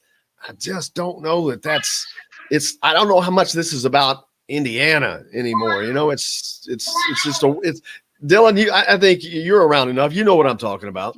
I do know what you're talking about. And to be clear, like, these guys, they do care, right? Like that's the one thing we need to make clear that, like, these guys do care. They want to win. It's just a question of how do you build that culture that sustains winning. And right now that's kind of where Indiana, they don't have that, where the players don't have an institutional knowledge of winning because they've missed 4 tournaments in a row. So the question is how you go about rebuilding that. Mm-hmm. Yep. I mean, there was a horrible stat, Jordan, that the AP poll started in 1945. And since that time, every 4-year Indiana player had spent at least 1 week in the top 10. 72 years. Al Durham becomes the first one to not ever. He didn't even see the top 20 Wow. 72-year streak by the wayside. Yeah, he's the first. Well, of course, Justin Smith would have joined him, but he said, "Yeah, I'm gonna get out of here, go to Arkansas, lead this team to the NCAA tournament." So that's another thing. People need to not poo-poo that, and we'll talk about that in the overtime period. But Justin Smith was viewed as kind of a cancer on this team. He goes to Arkansas. Teammates seem to love him. Coach seems to love him. They're winning. They're in the NCAA tournament. They're ranked. I don't know. It's just, I guess different fits works out. But what do you have coming up next? How the game's been going for you? It's good, man. We're still we're on a win streak. Still, we're 18-1 now, so we're still first in the league. So this is the best season I've had in my career. So it's been really fun to get back on the winning side, and being consistent. So hopefully we can keep that going. We got another one coming up here on Saturday. We play Braden Hobbs. I don't know if you guys remember him. He's from New Albany, man. New Albany, yeah. He's one of my good friends. We played AAU when we were little kids together, so it's kind of cool to see, how we've been able to grow into these kind of players and playing over here. And he's a good dude. So we play him Saturday, but it's been a good year. COVID, obviously, just like everybody else, it's been difficult. Especially with my wife and the 3 kids, not being able to take them other places other than outside. But, we wouldn't trade it for anything, no complaints. And as long as we're staying healthy and get to still play the game, then, I'm pretty blessed and can't complain. I don't have to take a break, but just got to cut this off for just a second. You got a few more minutes. We'll just do a quick little overtime because I want to talk about that and Brayton Hobbs a little bit more. I want to thank for those of you listening on the radio side. I want to thank you guys so much. We appreciate you as always. We'll be back again, of course, tomorrow. Tomorrow is Thursday. Dustin Schutte, Chris Denari from the Pacers, Matt Taylor. Plenty to go there. But thanks to Jordan Hulls here today and Dylan Sinn here as well. So make sure you tune in tomorrow for all that is more.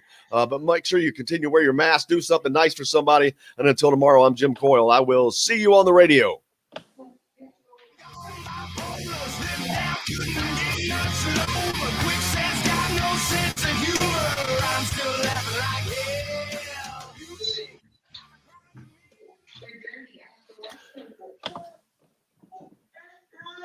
Are we out? Are we out? Yeah, we're out. All right, cool. Little overtime period. Yeah, Brayton Hobbs played at Bellarmine, right? Right, correct. I want to say he was Division All-American or Player of the Year, maybe. I think they won a D2 national championship when he was there. I'm trying to think. I think so. That's a great story. They've moved up to Division I this year, Jordan. Yeah. But I learned of the rule, and this is the stupidest rule that I have heard of yet. Teams that move up to Division I are barred from the tournament for 4 years. You cannot play in the tournament for 4 years. Why? Shouldn't they be like worse than the other teams? Why exactly. If you're able to qualify, yes, it's just, what is the point in that? That is idiotic. I just learned that this year over the Bellarmine situation because they were doing pretty damn well. What conference are they in? The ASUN. Okay. I don't even know who's in the Big East. It may not be that. Dylan's looking it up, I think. They're with Liberty. And they are in the Atlantic Sun, yes, and they are 13-6 and 10-3 in conference. Yeah, 10-3 is pretty damn good, and I mean, that's for your first year. That's pretty good.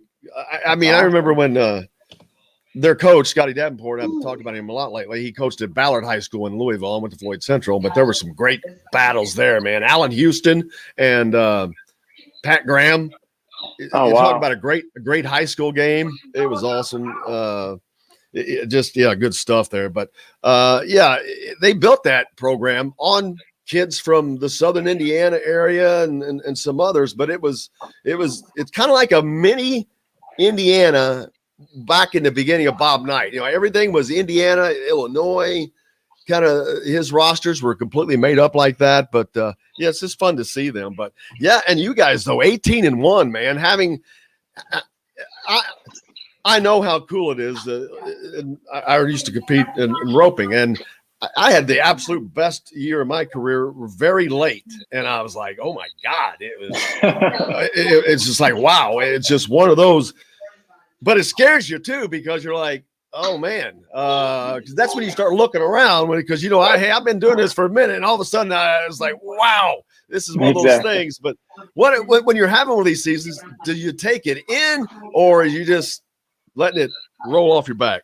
Yeah, I'm just, as I've gotten older and had kids, my mindset has always been like, I get to play basketball for a living first and foremost. Like, what better thing could I be doing? So I try not to, obviously, I try and stay as positive as possible. But it's very exciting, especially when it's my job. So that means what's this going to lead into for the years to come? I'm 30. I feel good. I'm playing at a high level still. So how many more years am I going to play? And winning cures a lot of things. So your schedule gets better, you get more time with your family, all those kind of things. And we're just playing free. So I think that's been really cool and a breath of fresh air for me in this league. I've had some really good teams in this league that I've been on as well, but this is obviously we're first place for making the playoffs. I haven't made the playoffs in this league yet either. So, that's really exciting to have that coming up here pretty soon and to compete for that. But I think having my kids here and stuff like that has just been a huge mental shift for me, and makes me realize, I can go out there and play free, but win or lose, I get to come home and see my kids, and they have no idea. I can't bring work home with me and be upset and, see their smiling face. I can't do that. So it's been really good for me. And I'm excited to see what happens. I'm just playing free and trying to play the best basketball that I can. Dylan? Yeah. Jordan, what is the best part about being part of a team that's winning at that kind of clip? Obviously you guys have, what is the, we talked about culture. What is the culture of that team like right now? Nobody's throwing tomatoes at you. Yeah, not until you lose a couple, then they flip the switch pretty quick. Yeah, they some sauerkraut. It's great, man. I got to experience that a little bit my last year at IU, even my junior year at IU. You win all these games, and you don't let it get to your head too much. You obviously know that it's happening. You're aware. You can kind of feel the different energy. But our mindset is always just we're on to the next game. We try not to look at how many games you win in a row or how many games we've won. All that kind of stuff. It's been like I said, really refreshing mentally. And as a team, we're pretty bonded as far as, we're out there when the game starts, it's all on us. We got to make the plays. We got to get this done. We've had a lot of ugly games. We've had a lot of games where we blow people out. So it's been a good mix. And I think that's going to carry us into the playoffs, and with a nice little resume and how we've been able to win basketball games. So that's going to be very helpful. But like I said, it's been a huge blessing to have my family here and for them to experience this with me as well. This winning thing, it's hard for them. If I'm having a losing season, I've been on a team where we've lost, we've only won 8 games the whole year, so it's a completely different mood around the house, just even at practice, that kind of thing. So it goes a long way, even on or off the court as well. Yeah, winning cures a lot, no matter where you are. It transcends all languages. There's no bias of any kind. Winning is winning. You probably didn't get to see this, and I have not talked at all, Dylan, about this on the show since it ran. But the BTN, and you'll probably have to go online to find it, but it's called The Big Trip from 1985, Indiana. Yeah. Bob Knight took the team on this world tour of sorts, and the only time he ever did it was a team that was playing like crap, and 2 years later, it's the team that wins a national championship. But it was really cool the way they did it. I really, really enjoyed it. They talked to a lot of the guys from that team. It was just really, it was neat to be able to see them put that together, but how they travel and to see international play back in the 80s. They almost had an incident, or was it Todd Meyer broke somebody's nose. He said it sounded like a firecracker going off. Oh, but the thing I got out of that, Dylan, you could tell those guys were a flipping team. Even Delray Brooks, who had transferred away, he's the one that made the comment, and they were talking about that Yugoslavia. I think it was Yugoslavia, because you did not want to get into a physical altercation with us. But you love it. You got to love it. That's coming from one of their guards that transferred. But you have to love that, because that tells you, oh, this is a group. This is a group. And that's the kind of stuff. I talked, like I said, I mentioned Todd a lot because we talked to him, but I've learned Jamal Meeks was, he was that way. He was kind of like Dirk Glue and all these teams, and they pass it down. And I know you experienced that when you're a freshman. There's guys that, who were some of the guys that kind of said, hey man, this is how it is. And this is what you got to do. And this is Indiana basketball, or this is college, and this is D1 level and all that stuff. You had to have guys that kind of took you, maybe not at first took you under their wing. They probably kicked your butt as often as possible, but imparted that onto you, passed that down to you. So you had to do that when you were leaving. Who was that person or persons to you? Yeah. So, I mean, when I was coming in, it was a little bit of a unique situation. I had older guys who, Coach Crean had his first recruiting class, and, like Verdell Jones, and Matt Roth, Pritchard. Those were the three guys that kind of stuck around. Some good guys. Yeah, I mean, great guys. They were thrown into a difficult situation. I signed knowing what was going to happen, or I didn't expect it to be that bad. But we were. I don't think there's any success without any adversity. Successful teams don't have true success. Of course, if you go undefeated, yes, but there's going to be trials and tribulations the whole way, whether it's an injury or you have to go through something to bond over as a team. And I think. Those first couple of years, 3 years for those older guys, like I mentioned, I think going through all those tough practices, the tough workouts, all the losing, I think a record, how many Big Ten losses in a row or something like that, things that we weren't very happy about. But I think looking back now, going through those kind of things and having those guys, and what was cool for me was that I got to be one of those. I had to be that kind of that founder of that culture that we were trying to build as well. So that was awesome as a freshman to kind of have a lot more of that responsibility, as opposed to maybe coming into an already, let's say a program that was already well polished and already knew what they were doing, for them to tell me what to do. So we kind of had to figure that out on our own, rely on the coaching staff, rely on one another. And I think ultimately that's why my last 2 years were as good as they were, because we were so sick of losing, so sick of doing, all these crazy things that we had to do in order to be successful. So we really bonded over that as a group of guys, and that locker room was so tight knit. That's why to this day we're celebrating each other's kids. We're going to everybody's weddings. We're still in contact throughout the year. These friendships were formed in that locker room. It wasn't necessarily all those wins that we had on the court, but those practices, the 6 a.m. workouts, or the late night practice, whatever it was.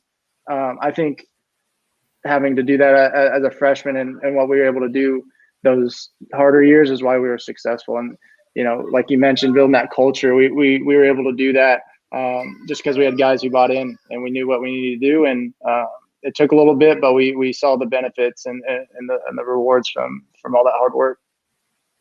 Dylan. Yeah, and that's kind of been the frustrating part this year for Indiana, is that they've talked about, they have guys that they wanted to change the culture. They came in and that was kind of the goal. Trace especially he came in and said, I want to change this and leave it better than I found it. And they just haven't been able to do that because they haven't been able to string wins together. I think that's kind of got to be the frustrating part for this team, is they know what they want to do. They just haven't been able to do it. 100%. Yeah. And I think to touch on that, it's awesome that he wanted to step up. Accountability is huge. You got to be accountable for yourself and hold your teammates accountable. But even, for me, I wanted to be a leader. I wanted to be that guy, but I couldn't do it alone. I'm not the only one in that locker room who has to buy in, So it took a whole group of us, and we all had to buy in. I'm not saying that that's not the case right now. Each team has their different chemistries, and guys are, this guy's more vocal than the other, what have you. But, that, like you said, that's why this is frustrating, because you say it, but then what's happening, so I think for us, it did take some time, but we had the group of guys that, we had that grit, we had that chip on our shoulder that, we're just sick of what's happening. We're the ones out there playing. We need to go out and fix this as well. And obviously a lot of help along the way with the coaching staff, but I think that was a great point. Yeah, and as they move forward, they have to continue to get through this adversity that they are in right now, and then you have to go into the off season. Going into the off season, coming off of not just a year like this, but see, for most of these guys, Trace Jackson's only been here 2 years. So what happened the 2 years before that doesn't matter.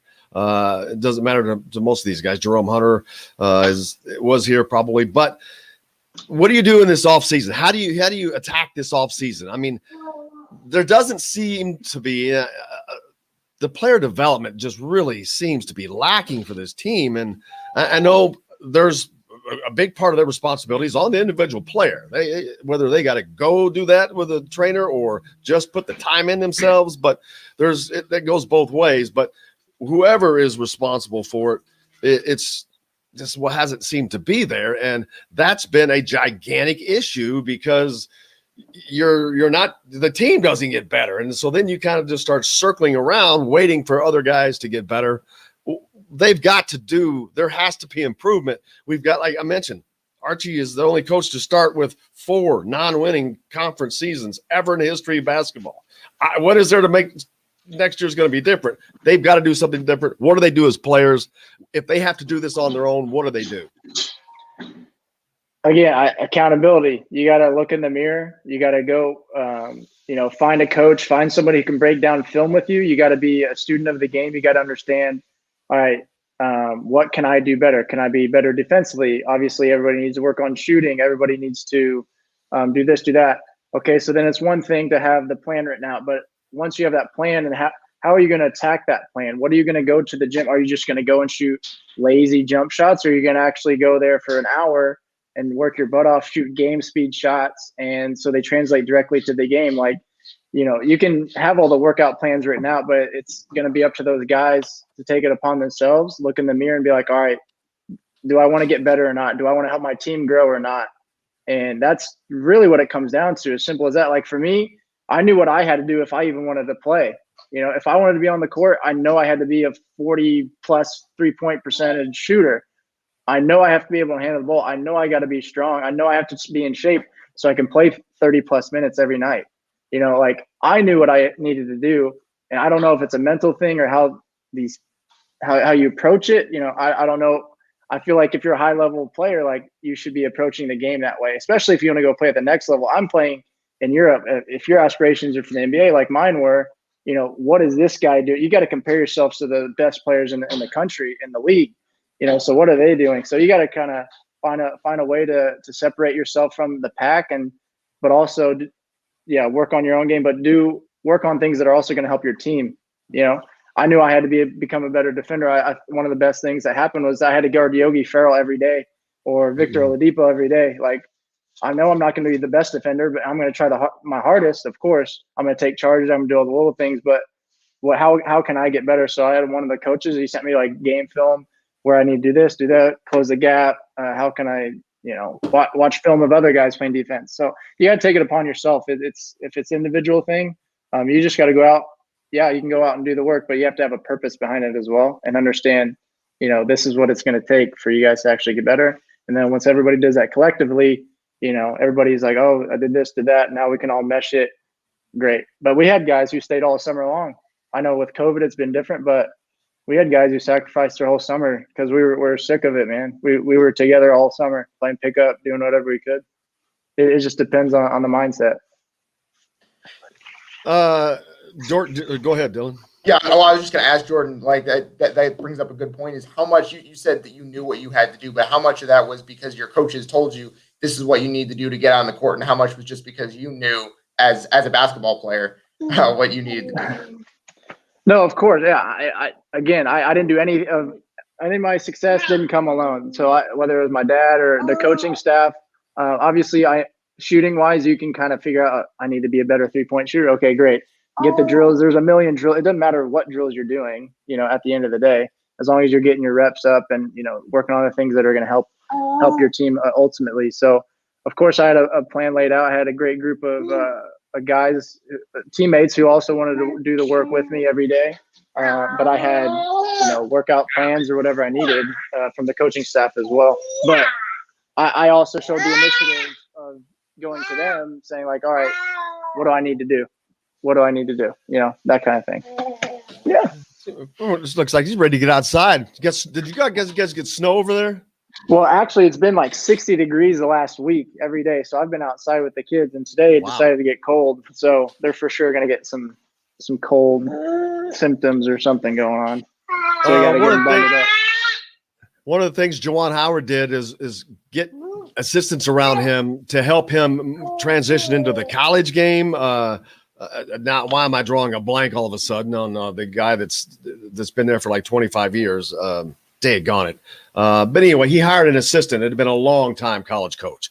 And that was very important, I think, for him. But what role do the assistants play in development and instructions and that type of thing?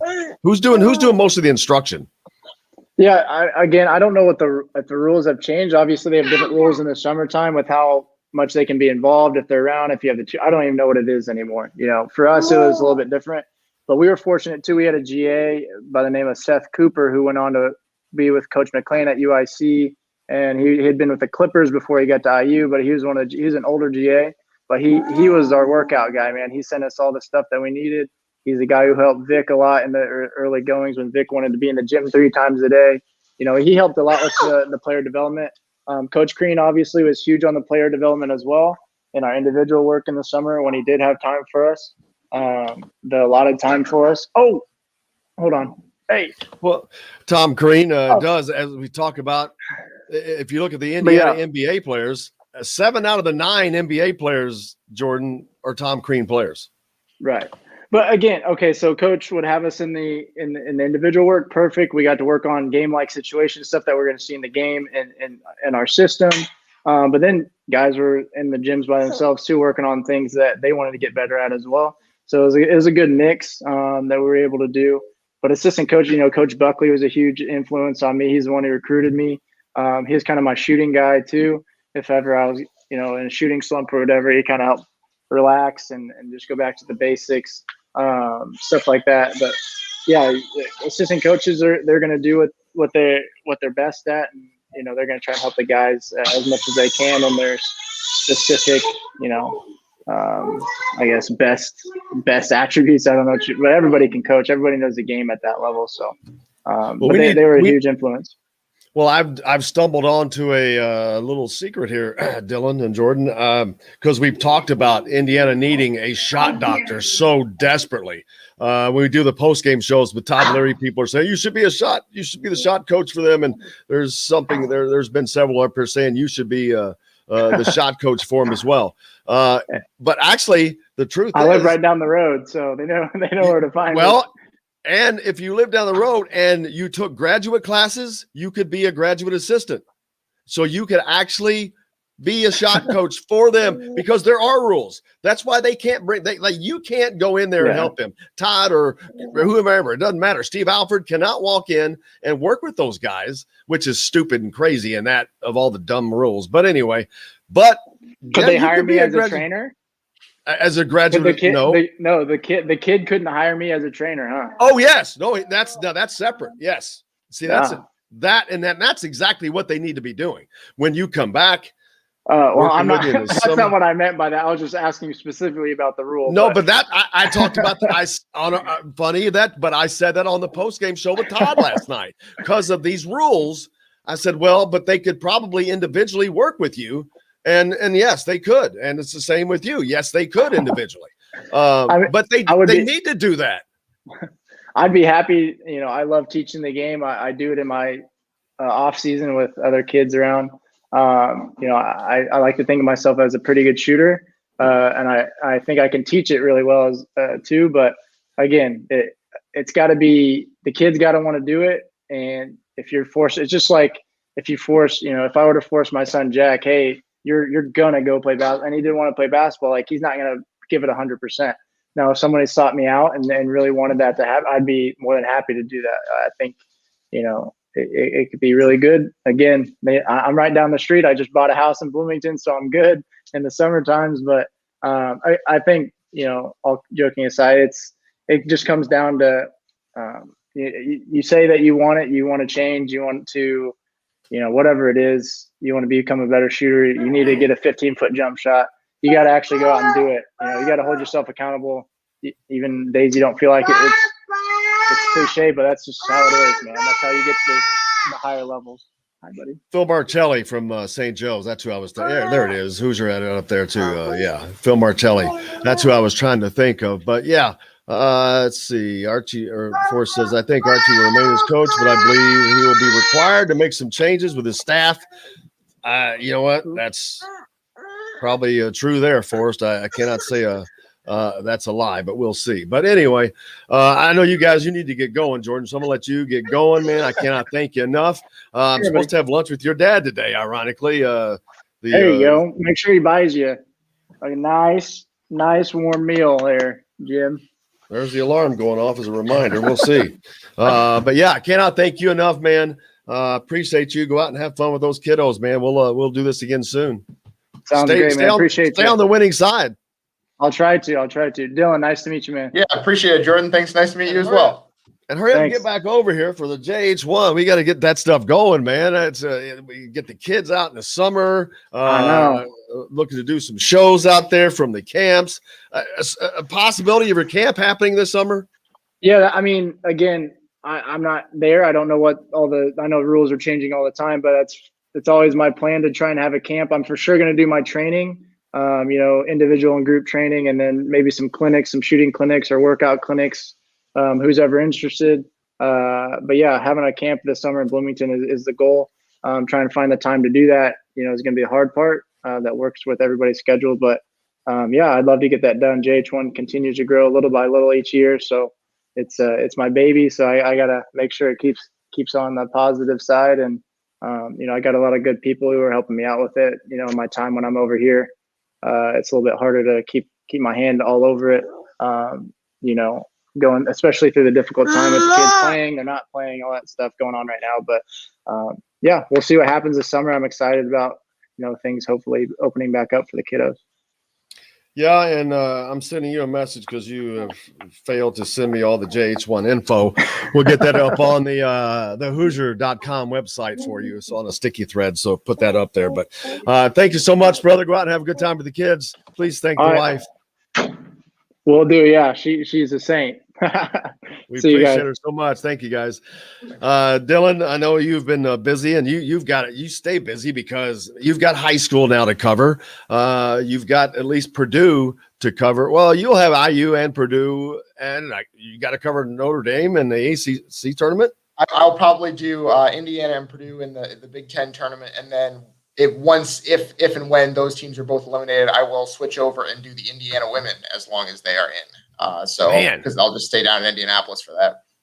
You got it lined up. Yeah, I forgot about it. You got the women's Big Ten tournament that'll be going on in Indianapolis. Indiana, they'll be a number 2 seed. So hopefully it's going to be an Indiana. Hopefully somebody knocks Maryland off. They're tough, man. But let's see if they can get that done. But fun talking to Jordan today. Always is. But I mean, yeah, just really fun talking about some different stuff. And I know everybody wants to talk about Archie and all that, but it's pointless. It really is. Yes, he sucks. Yes, he is not. His teams here suck, and I do not think that there's anything that's going to change because he's shown his unwillingness to change. Which that may be the most mind-boggling thing to me, Dylan, is his complete arrogant unwillingness to freaking change anything when the plane is crashing. It's like watching it crash and being on autopilot and just leaning back and not doing anything because it ain't working. Take it off autopilot and pull up. But it's because we're not talking about a season. This is consecutive. There is no bump. There's no level. It's down. Everything is down. And to just be so arrogant that you refuse to change, that you can't see you have 2 open scholarships because you couldn't recruit people to fill them. I truly believe that players do not get better under him. I don't know why. I'm not into practices. I really wonder if his scripting is so intense that it puts so much pressure on them that it takes away their individualism, because none of these guys look like they do much individual stuff that they were all able and capable of doing in high school. And I know this is not an individual game, but it is within the framework of a team. And you still need that. You need that guy you need a Desamu to go off and have 32 points on a night. And who cares if Kofi Coburn scores 6? But that can't be all the time. It can't be Trace Jackson Davis getting 22 and 10 every night and your guards shooting 0 for 6. And that's what has happened. And nothing has changed. And Archie has done nothing to change it other than stick with what hasn't worked. So, yeah, those stuff are all facts. And I think he sucks. I'll be just straight up honest with you. And I think he should be fired because he's in over his head. And he's not going to get better. He's never going to do the job here. But whether he gets fired or not, I don't know what happens with that.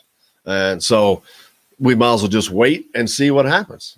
I mean, I guess that's as much of a rant as I can go on, Dylan. Yeah, you stayed calm all last night during the post-game show, and you stayed calm all the way through today, and you got that one in at the end, huh? It's built up. Haven't had all my coffee yet. Yeah, I mean, and that's the thing. Like the biggest point from that is you're right. Is that speculation at this point is pointless because Indiana is going to make the decision it's going to make. There are almost certainly discussions going on now about what direction they want to take it this offseason. But they're going to make the decision they're going to make, and no amount of speculation from the fan base is going to change that. So wait until the announcement comes, and you'll find out. Yeah, and I mean, there's a lot of talk about the individual players, and of course I do that because that's what we do, and I don't like to do a lot of that. I mean, I feel sorry for Rob Fennessy because he's really getting pounded. I don't know what the issue there is. A guy he's a solid player, but he's not really above average. He's just an average player. But he was an average player when he got here, and that's one that Archie just really sought after. Jerome Hunter, again, he's sought after. Demezy Anderson, these are Archie's guys. That's another thing. That crap about Archie not being able to do anything because he didn't have his guys in the beginning is bullshit. We're off the radio. It's bullshit. These other coaches do with other guys. If guys are competitors, they'll play. They don't care. I mean, there may be some conflicts, but again, I point out, look at Justin Smith. I mean, yeah, he probably was a moody little bitch at times, but you know what? A good coach gets out of a player what he needs to get out of a player. Is he still that way? I don't know, but Musselman is getting it done. It's working for them. He's well liked by his teammates and his coach. What changed? His location, his coach changed.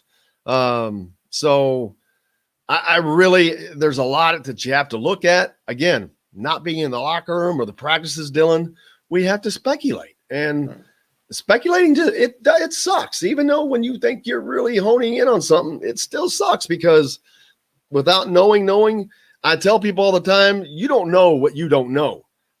I don't know what I don't know. That goes up. And it's serious. I mean, I don't know what I don't know. There's information that I just simply don't know. And I don't even know what it is. It makes a difference. Yeah. And I mean, and that's the thing, right? And I mean, one of the things that we don't know what's going on in practice, but one of the things that's been consistent this year, especially, is that every time they come out and say that we've had good days of practice, like that doesn't seem to be the issue. They seem to be practicing well. It's just a question of taking whatever they're doing in practice and bringing it into games. Because Archie, that was something that he was really excited about in the offseason, even compared to previous teams that he's had here, was that they seem to be a group that is willing to put in the work, is willing to work hard. And at that point, then why isn't it working? Because they don't have no talent. They have some talent. They have guys that can play. So why aren't they able to string wins together if they're practicing well, as we've heard they are? That's the frustrating part of this season. Let's see. Assistants. Yeah. I again, not in practice. I don't know who's doing what, but Tom Ostrom, and I like Tom as a person. He's a nice guy, but Tom Ostrom has been an assistant to Archie for a long time. He's not waiting for a coaching, and he's not the next coach in waiting position like Dane Fife is at Michigan State. So what's that deal? Is he bringing in these monster recruits? Was he known for developing? What are you getting there? Move on down to Mike Roberts, former Indiana guy. So you got your Indiana guy, probably not the one people would have asked for if they were choosing, but again, he came from a small school, not much known about. What are you getting there? Where's the recruiting successes there? Kenya Hunter, guy's been around. I'm not sure if I'm not blaming, but you wonder how much trouble he's having recruiting to Indiana. I've talked about, they have the 2 scholarships. Nobody has 2 open scholarships. You don't carry 2 open scholarships unless you cannot fill them. Well, they couldn't fill them. There's reasons for all this stuff, people. There are reasons. And personally, I think it goes back to Archie Miller. I think his personality is not known to be that of very great. I think that carries over to recruiting. I really do. Because if you're not a great personable person, are you faking that in recruiting? Because if you're trying to fake that, that's going to come through. But you don't even have to worry about that. They look at the success on the court. I promise you, players are looking at 6th to 8th to 10th to whatever, 12th coming up. They see that stuff. So it's, I don't know. That's all my ranting. I'm done ranting. Yeah, I mean, that's the biggest thing, right? Is like, if Archie does come back next year, this offseason is going to be extremely important because with the NCAA, the extra year of eligibility, there are going to be transfers out there looking for a new home. They got Parker Stewart. That seems to be good.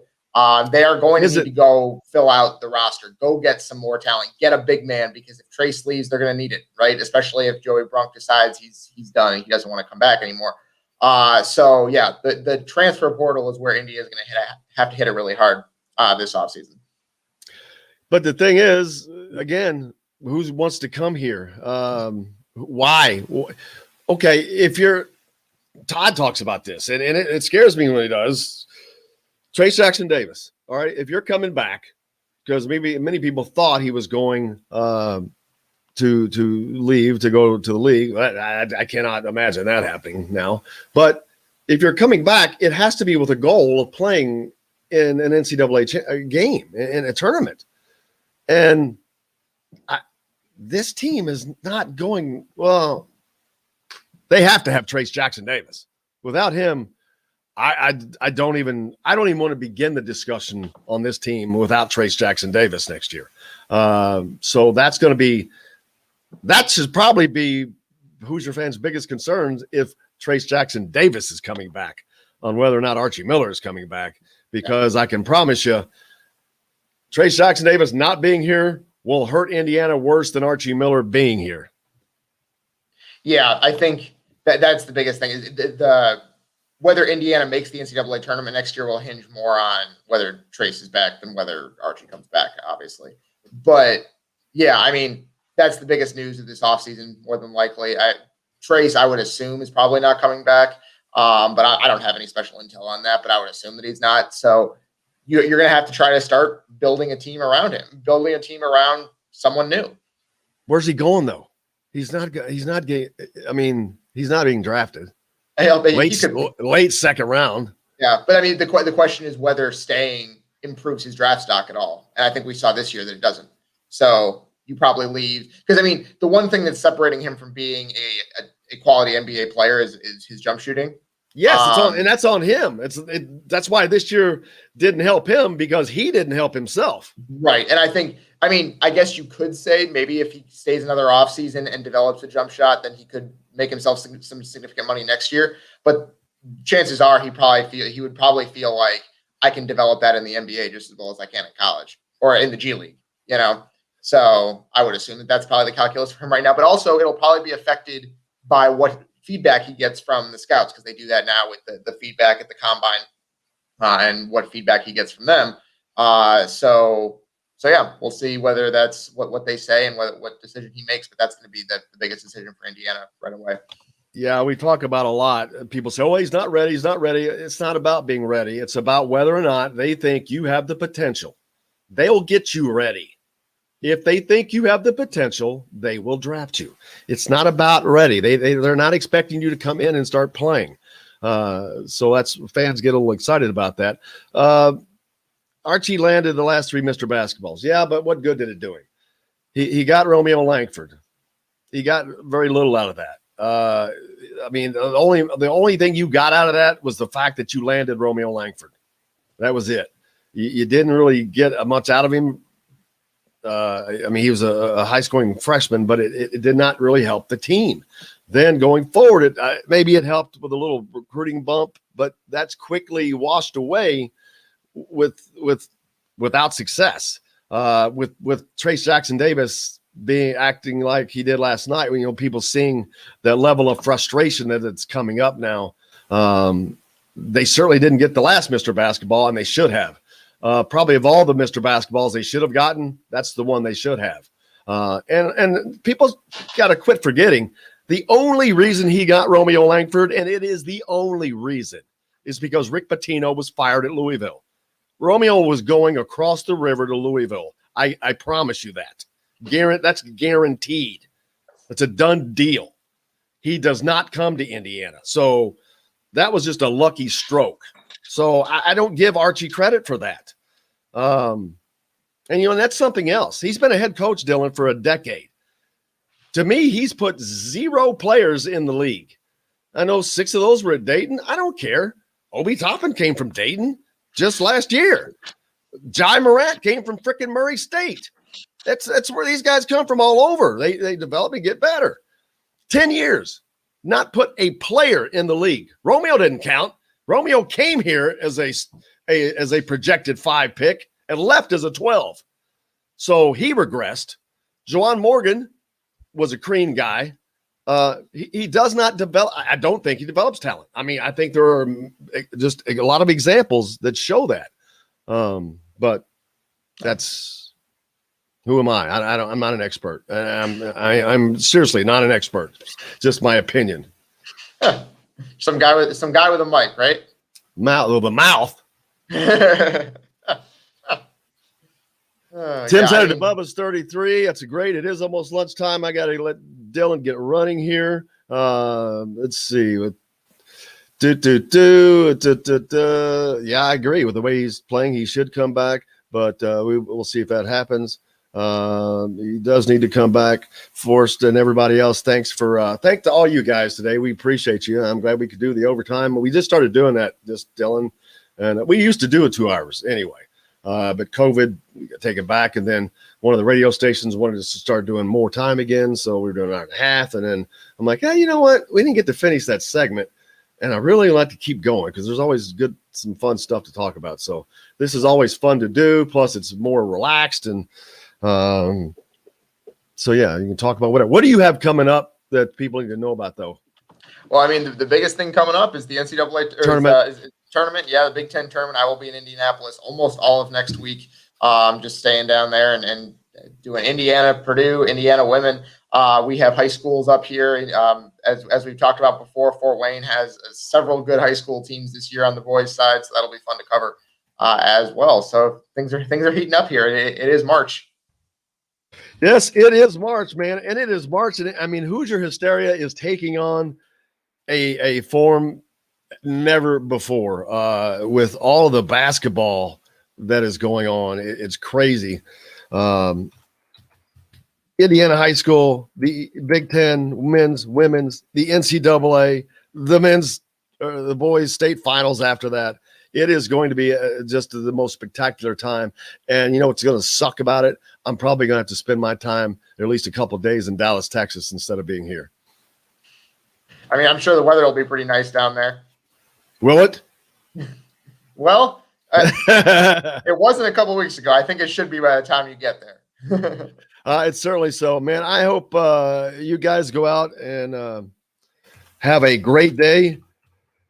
Dylan, I hope you go out and have a great day and have fun and don't have to work too hard. It's kind of hard to not do, I understand, but we appreciate everybody out there, and I hope you guys enjoy. Come back tomorrow. Let's see. You got nothing to press tonight. What games are tonight? Any big games people need to be aware of tonight? I missed. Didn't talk about those. It is March. There's always big games, but I think there's some conference tournaments going on. I know that the Horizon League tournament is going on right now because PFW was in it last night. But let's see what we got here.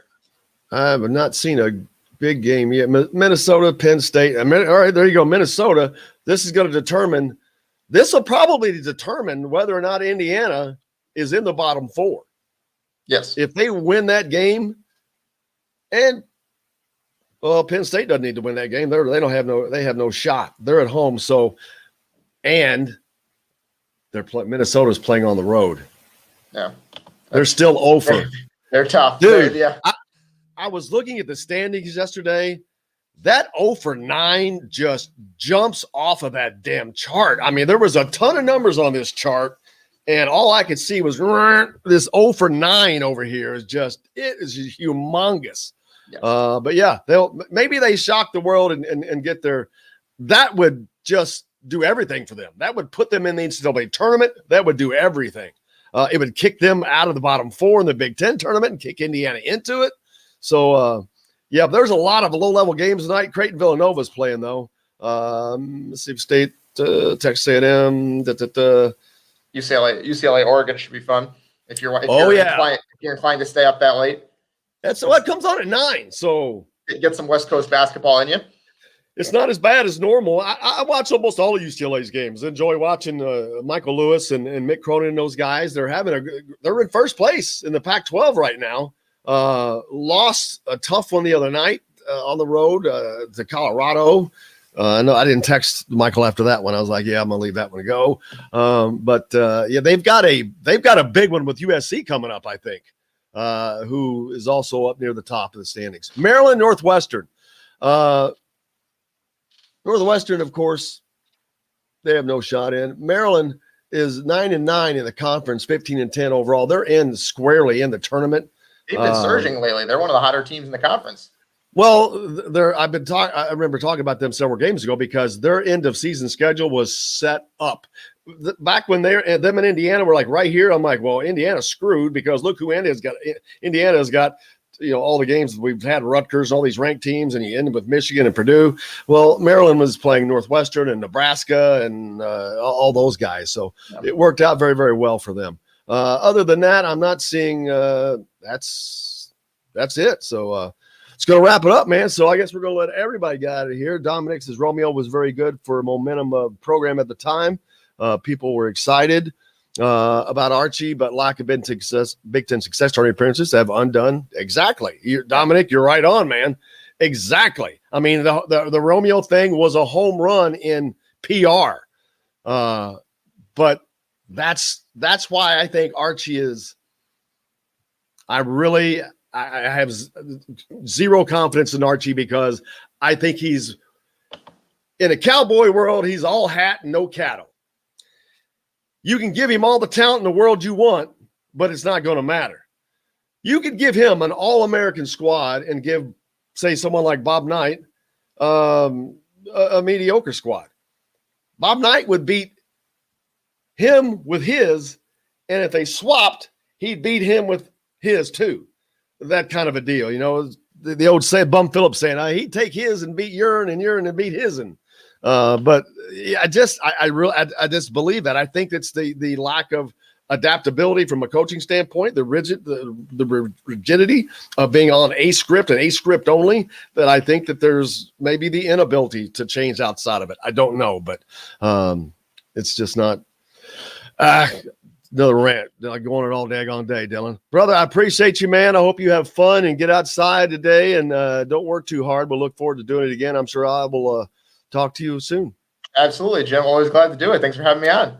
Absolutely. And thanks again to everybody else. You guys are the best. You're the backbone of everything we do, man. Make sure you follow Dylan at Dylan Sinn.